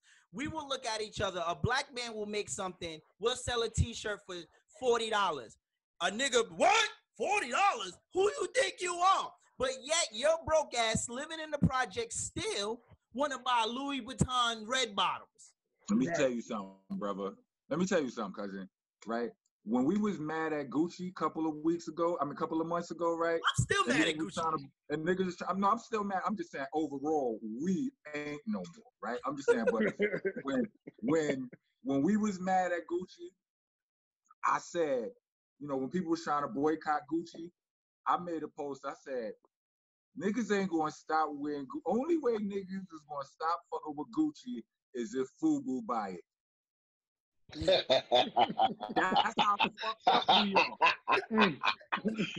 Oh, man. True. That is true, though. fucked up we are. If That is Fubu true. own Gucci, you're done, Gucci. Right. I believe You're done. that. That is a fact. And here's my thing. We still running out. We talking about all of the things these people have done to us. And we still buy them and keep them on top. So why do they feel like they have to respect us when we still show them, hey, no matter how much you disrespect us, we still gonna buy your shit? Shice, Right. I said this on another platform that I was on, that I look at the Hasidic community. About 25 years ago, they took over the 90th precinct because one of their own was arrested. When I say took over, they was behind the desk, answering the phones, and they also had the precinct surrounded. Crazy. From that point moving forward, they started the Shamra. They got their own police unit. You don't hear all of this stuff going on in their community. I used to work for a lady years ago, and she was running for office, and she needed some print work. And she sent me over there to Lincoln, and I went into one of their homes, and I started asking, because I think that's another thing, which I had this on my platform, shameless plug on Mondays. Check me out on Instagram at Harper Milo. So about having a conversation, right? So you want to know something about a culture, about a race? Let's start having these conversations. So I want to know about, how they so plugged into their community. And the guy told me, he said, on each block, there's a rabbi. He said, all of these houses, everybody either know each other personally or know each other in passing. He said, if somebody gets sick, they can't make their mortgage, the rabbi goes to each house, takes up a collection. That person doesn't have to worry about nothing. They don't have to go to the government. They don't have to go down to City Hall. They don't have to do nothing. Every issue is handled in this community. So I said, damn, can we take a page out of their book? Right. Can we take a page out of their book? So then when I bought my first house, East New York, Pine Street, between Blake and Sutter, I was telling my wife about it, I was telling my family about it. I said, yo, what if we did that on our block? And then my sister said, if they knew you was holding the money, niggas will rob you. And that's the sad thing. I love my people, but sometimes we just don't do shit right. You understand? We are probably the only community, the only race that will not be able to police ourselves. Listen, though, I feel like it is very important, it's imperative that while we are acknowledging that fact, it's important to acknowledge, because it's a fact, we fucked up, but it's important to acknowledge the fact that this is because we are programmed to hate each other. Yeah. Yeah. You understand what I'm saying? It's not that we have some inferior race incapable of loving each other. That's not what it is. It's that crab in the barrel mentality. We're going to pull each other down to get up out of there. But we were programmed this way. You understand? Like I hate getting into conversations with halfway woke people where I got to give them a history lesson now. like, are you like? Hold on. Do I need to go back and tell you why the black women and the black men don't get along? Do I need to go back to slavery and torture? Yep. Do I need to rehash all of that shit? Do I need to? You understand what I'm saying? Like we can't just like we can't just be selectively woke. You understand what I'm saying? Like if you hating like if you like what you were saying, brother, is actual fact. But what the answer, we need love in our community. You understand what I'm saying? We need to figure out a way to start loving each other. As opposed, no, I'm not saying jump up and carry out your plan right now because niggas need to start loving each other. Because what your sister said, which may be true, niggas might rob you if they knew you was holding the money. But before we do that, we need to cultivate love. And like as leaders, like, you know what I'm saying? As leaders in our respective circles or communities or, you know what I'm saying? Or our respective worlds, we have to cultivate love. That's all I've been doing for this. Like one of my newest AKAs is the Zen Master. Like, you know what I'm saying? Like I'll be on some Zen shit. It's so hard. It's so hard to get me to. I mean, like I said, I be loud and passionate and all that, but to get me to blow my cool where I want to act crazy, nah. So you understand what I'm saying? Like, so right now, how do we start that? First we have to, as all of us on this call, we have to internalize the idea. You understand what I'm saying? We have to accept it and internalize it, like for real, for real. You know what I'm saying? I mean, we all know it's a good idea, but do we walk with that idea? Do we walk with that on our mind? Do we carry that in our emotions, and our emotions and motions, our movement, so that you get to, like, it starts with the people you're around. Yes, even if your circle is small, it's still a part of a network. They connected to people, and you know, people like being right. So you know, all you got to do is, like, if you can get them to see that, you know, see what you're thinking, then they're gonna want to. They like this kind of shit is infectious. You can't know this shit and feel it in real life and not want to spread it. Right. You understand what I'm saying? It's just the person who don't believe it that's like, man, whatever. You tell me that shit, whatever. But I'm over here doing this. You know what I'm saying? Like, it was a time when I was living so negative. Like, I was a teenager. I wasn't the hustler. I used to rock. I was a jack boy. That was how I got my money as a teenager and all that. If all of this riot shit would have started then, I would have probably been out there looting. I'd have been out there robbing folks. I'd have been out there robbing white folks and all of that for the cause. You understand what I'm saying? Like, but, you know, as I got older, you know, I came across, you know, I learned things, and the things that I learned, I internalized them. You understand what I'm saying? Like, I learned that it's really some dope white people out there.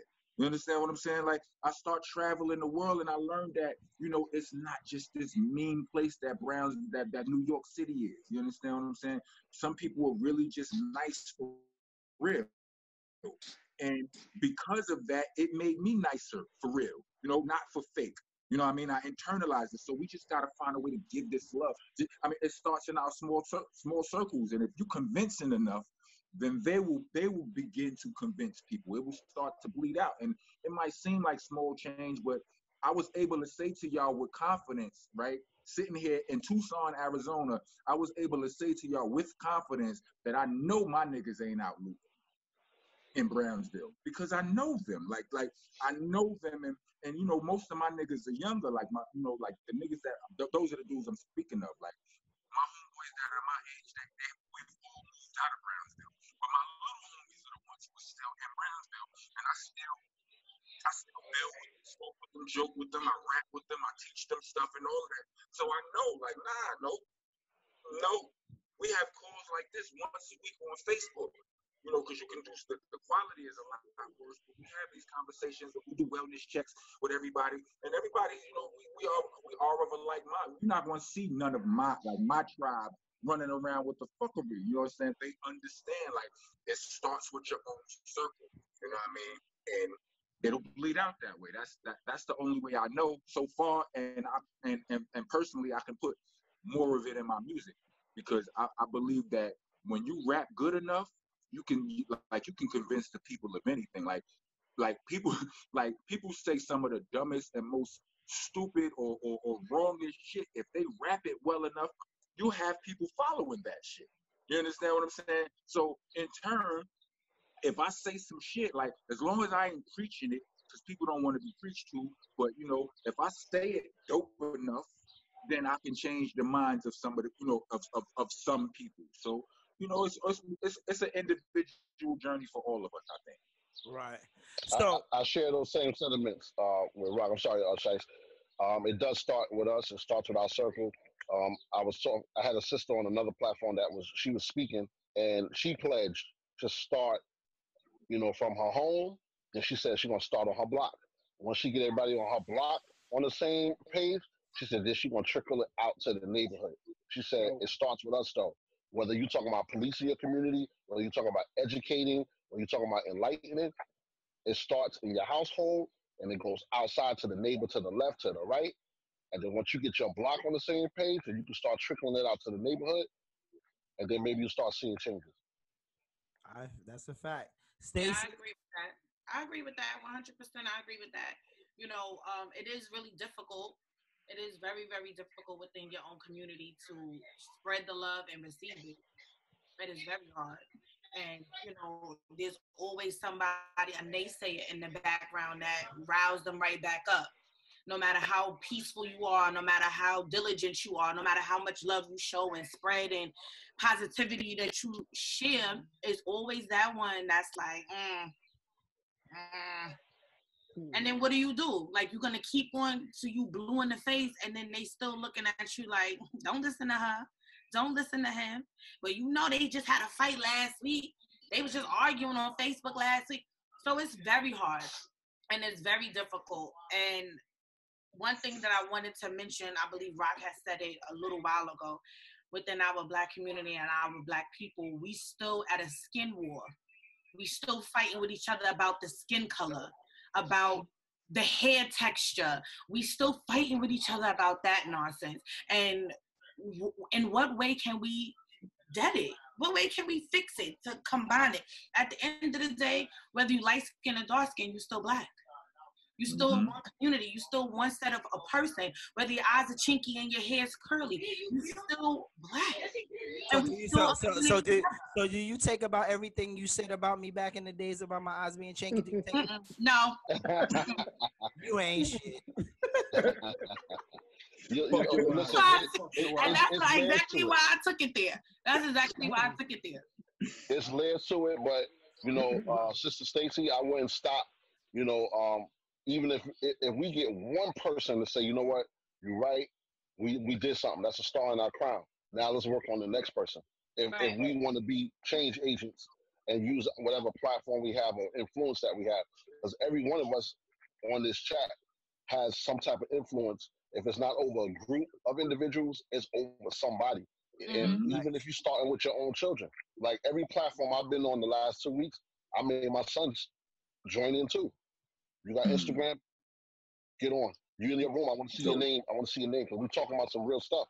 Because I'm not gonna always be here, but I want to make sure that when you get in the streets, like you said, Stacy, when you take this uniform off, you Black. So when my son is out there, and he don't spit my name out quick enough, they might go upside his head, right? So I got to make sure he educated. He know how to move, street smart, book smart, all of that at the same time, and just showing the love that we preaching. So for this next generation coming up, we don't have to keep having the same conversation. Because I watched the Watts riots of 1962, and they asked a brother on the street, 1962, Watts, LA. He said, "What do you think the problem is?" He said, "When these cops stop beating on us, we still saying the same thing in 2020." Right. And Rodney King happened in 92. So from 62 to 92, you're talking about 30 years, the same thing happened. And now 2020, it's the same thing going on. And Rock said, when you brainwash and don't know it, it's going to keep happening. So my pledge is, again, start at home.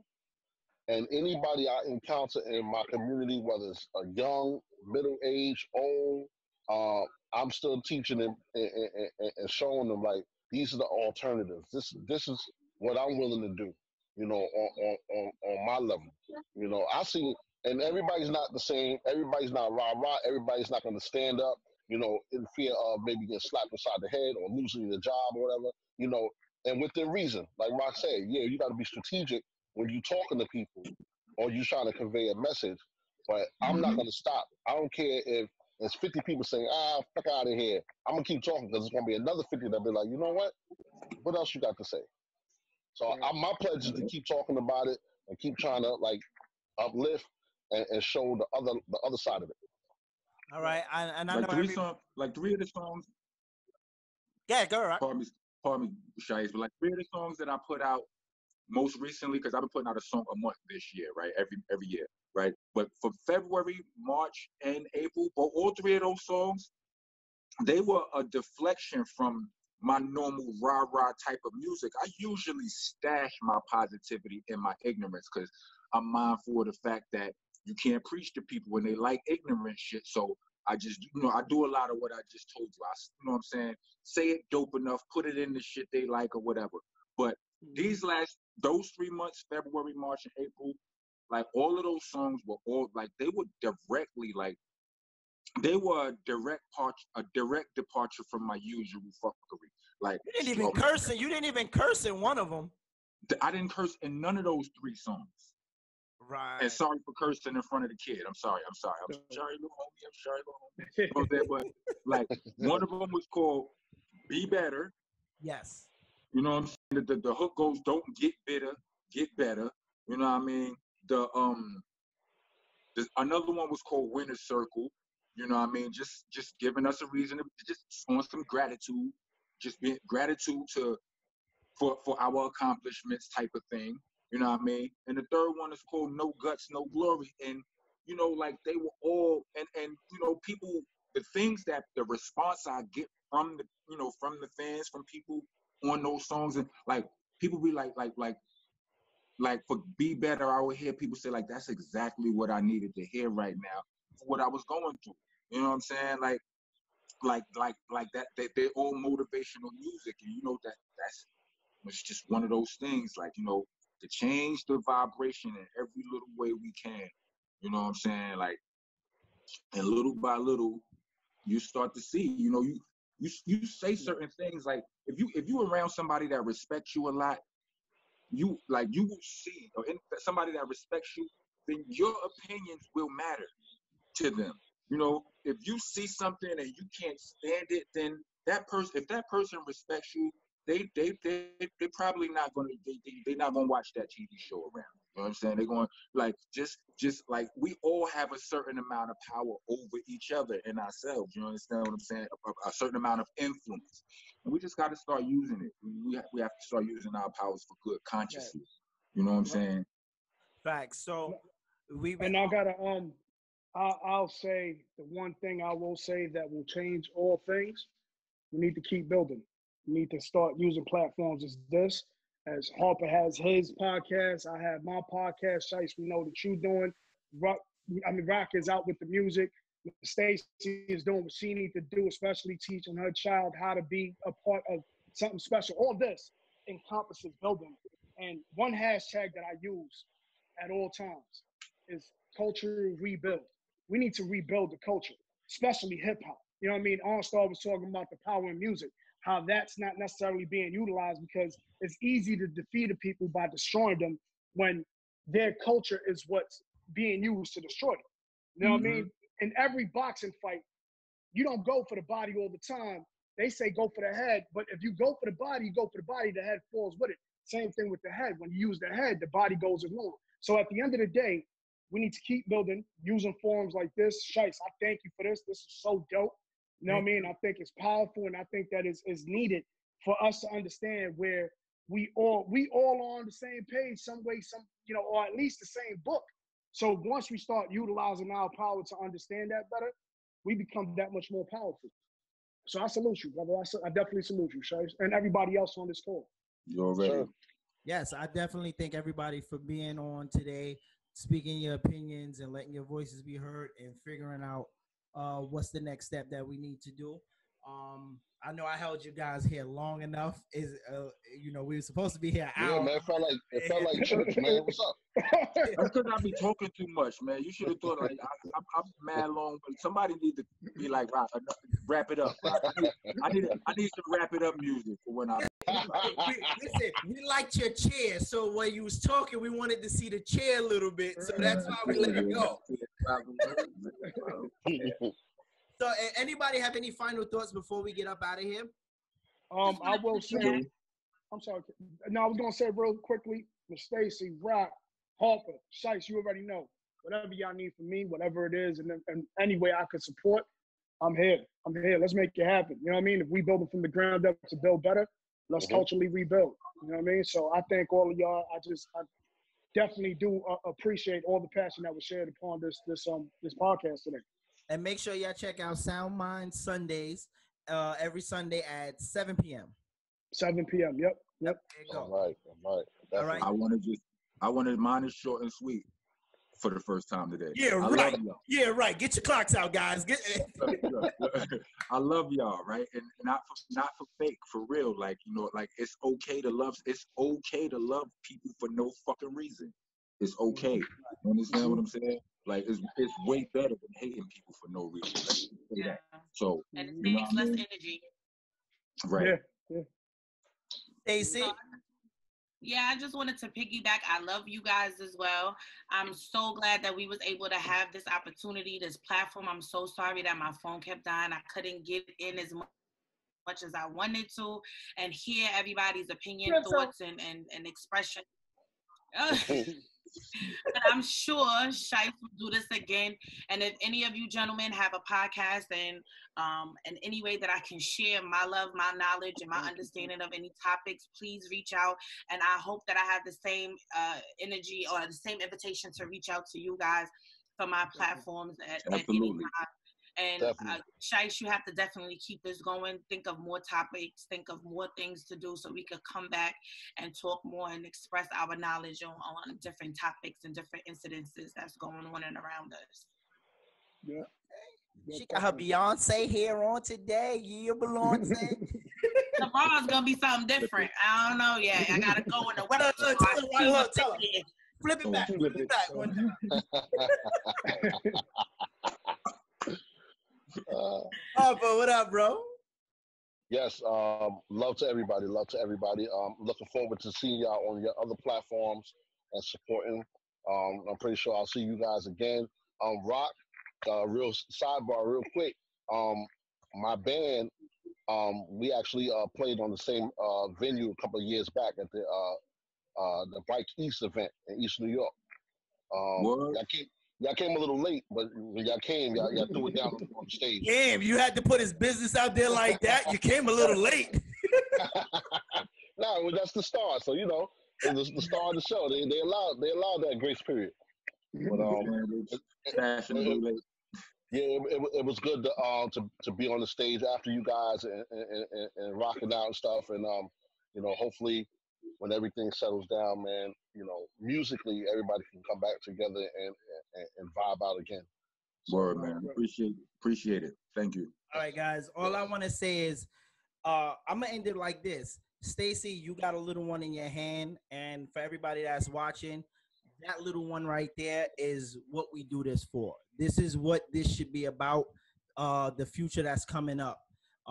You know, that's a powerful statement. You holding your baby as we ending this off, because this is what it's about. It's about our future. It's about because again, for us, we already in it. We're gonna do it. We just now have to get the younger ones to understand. Let me hold my baby then. Let me hold my baby. Shit. Your baby ain't no baby.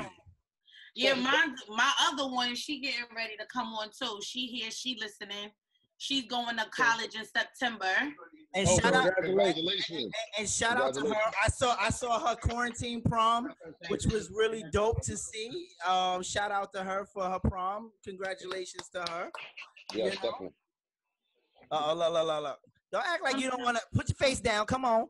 Oh, she got the bonnet on and everything. Oop.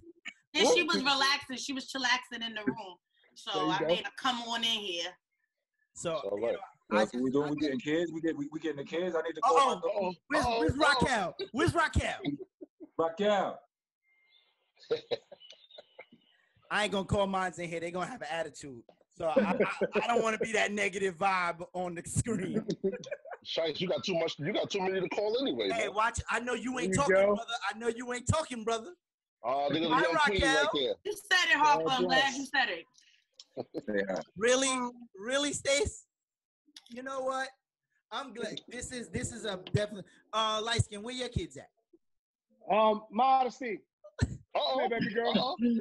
Everybody bring their kids. You get a kid. Come here, Chris. Everybody get a kid. Trinity, come here. Turn this to a play day. So now you know what's crazy. Come here, baby. Come here. And happy birthday to the Yeah, today it's her birthday. Happy birthday. Yeah, she's definitely she's turning the big 18 today, so you know what I mean. I'm scared to get my kids. I think they're gonna shut me down. Let me see. Hold There's on. little Debo right here. Little Debo right there. But yeah, I think, and you're right, Shice. I think you're right. It's all about what we do for our seeds and those that come after. You know what I'm saying? So if we ain't doing that correctly, we failing ourselves and we failing our futures. Right. This is, like I said, right now, this is what we do it for. It's for our kids. And you know, I just want to thank everybody for joining in today, voicing their opinions, and let's making this happen. And like I said, you know, my platform is always open for anybody who wants to get something out. And if this is the way we got to do it, it's here. You know, utilize me as much as you can, as much as you want. I'm here. And we like to thank everybody that tuned in to watch us and hear this discussion that was much needed. And like I said, these are what we do it for. Right. Yes. Thank you. Yo, Shice, God bless you, man. Thank you. Have a good night, guys. All right. Great one, everyone. Stacy Rock. Liteskin, y'all be safe, man. Thank y'all. You too. Whatever needed from me, please do not hesitate. I appreciate all of y'all. So same here. So once again, ladies and gentlemen, we have Rock, we have Liteskin, we have Charles, we have Stacy, and we have Arnstar on later. So we like to thank everybody, and we will see you next time. We're gonna end this one off with one of the songs Arnstar made, and go crazy, go winner. Mother said life goes on no matter what. Truest to that statement, I'm finding myself stuck. I mean, I'm not saying I'm thinking about giving up, but it seems like they giving permission to kill us. Look, while the NBA shut down, NFL shut down, ain't no more distractions, act like you can't see what's up now. We used to think getting it on tape was the proof. You record them killing us, that's not a safe way to shoot. One expression for success is foot on their next season. If they doing this now, I wonder what's next season. Believe this, history repeats itself. Archbishop said in life, you only meet yourself. I wonder where in the past have we committed these sins? Slavery ended, but it feels like it's beginning again. Britney Spears when they pop, oops, I did it again. No emotion while he choking is a devilish grin. So think about it, what's the message that was sent through? If the ones that's killing us is deemed essential, they spark your emotions, they captivate your mental. They say it's not on purpose, but they meant to. We gotta change, this is not a good feeling. Manipulated by the cards that they dealing. The only question that's considered bone chilling is what number do you call when I'm on one doing the killing? Listen. So do Black Lives Matter? Do our Black Lives Matter? I hear the bickering and all the chit chatter, but I got one question. Do our Black Lives Matter? Do our Black Lives go crazy? This is our Black Lives go crazy. We live in Black Lives. Do our Black Lives go crazy? Rest in peace, George Floyd. Rest in peace, Breonna Taylor. Rest in peace, the unknown. Rest in peace. Too many times we saying rest in peace. Time for us to rise in power. Let's get it together, y'all.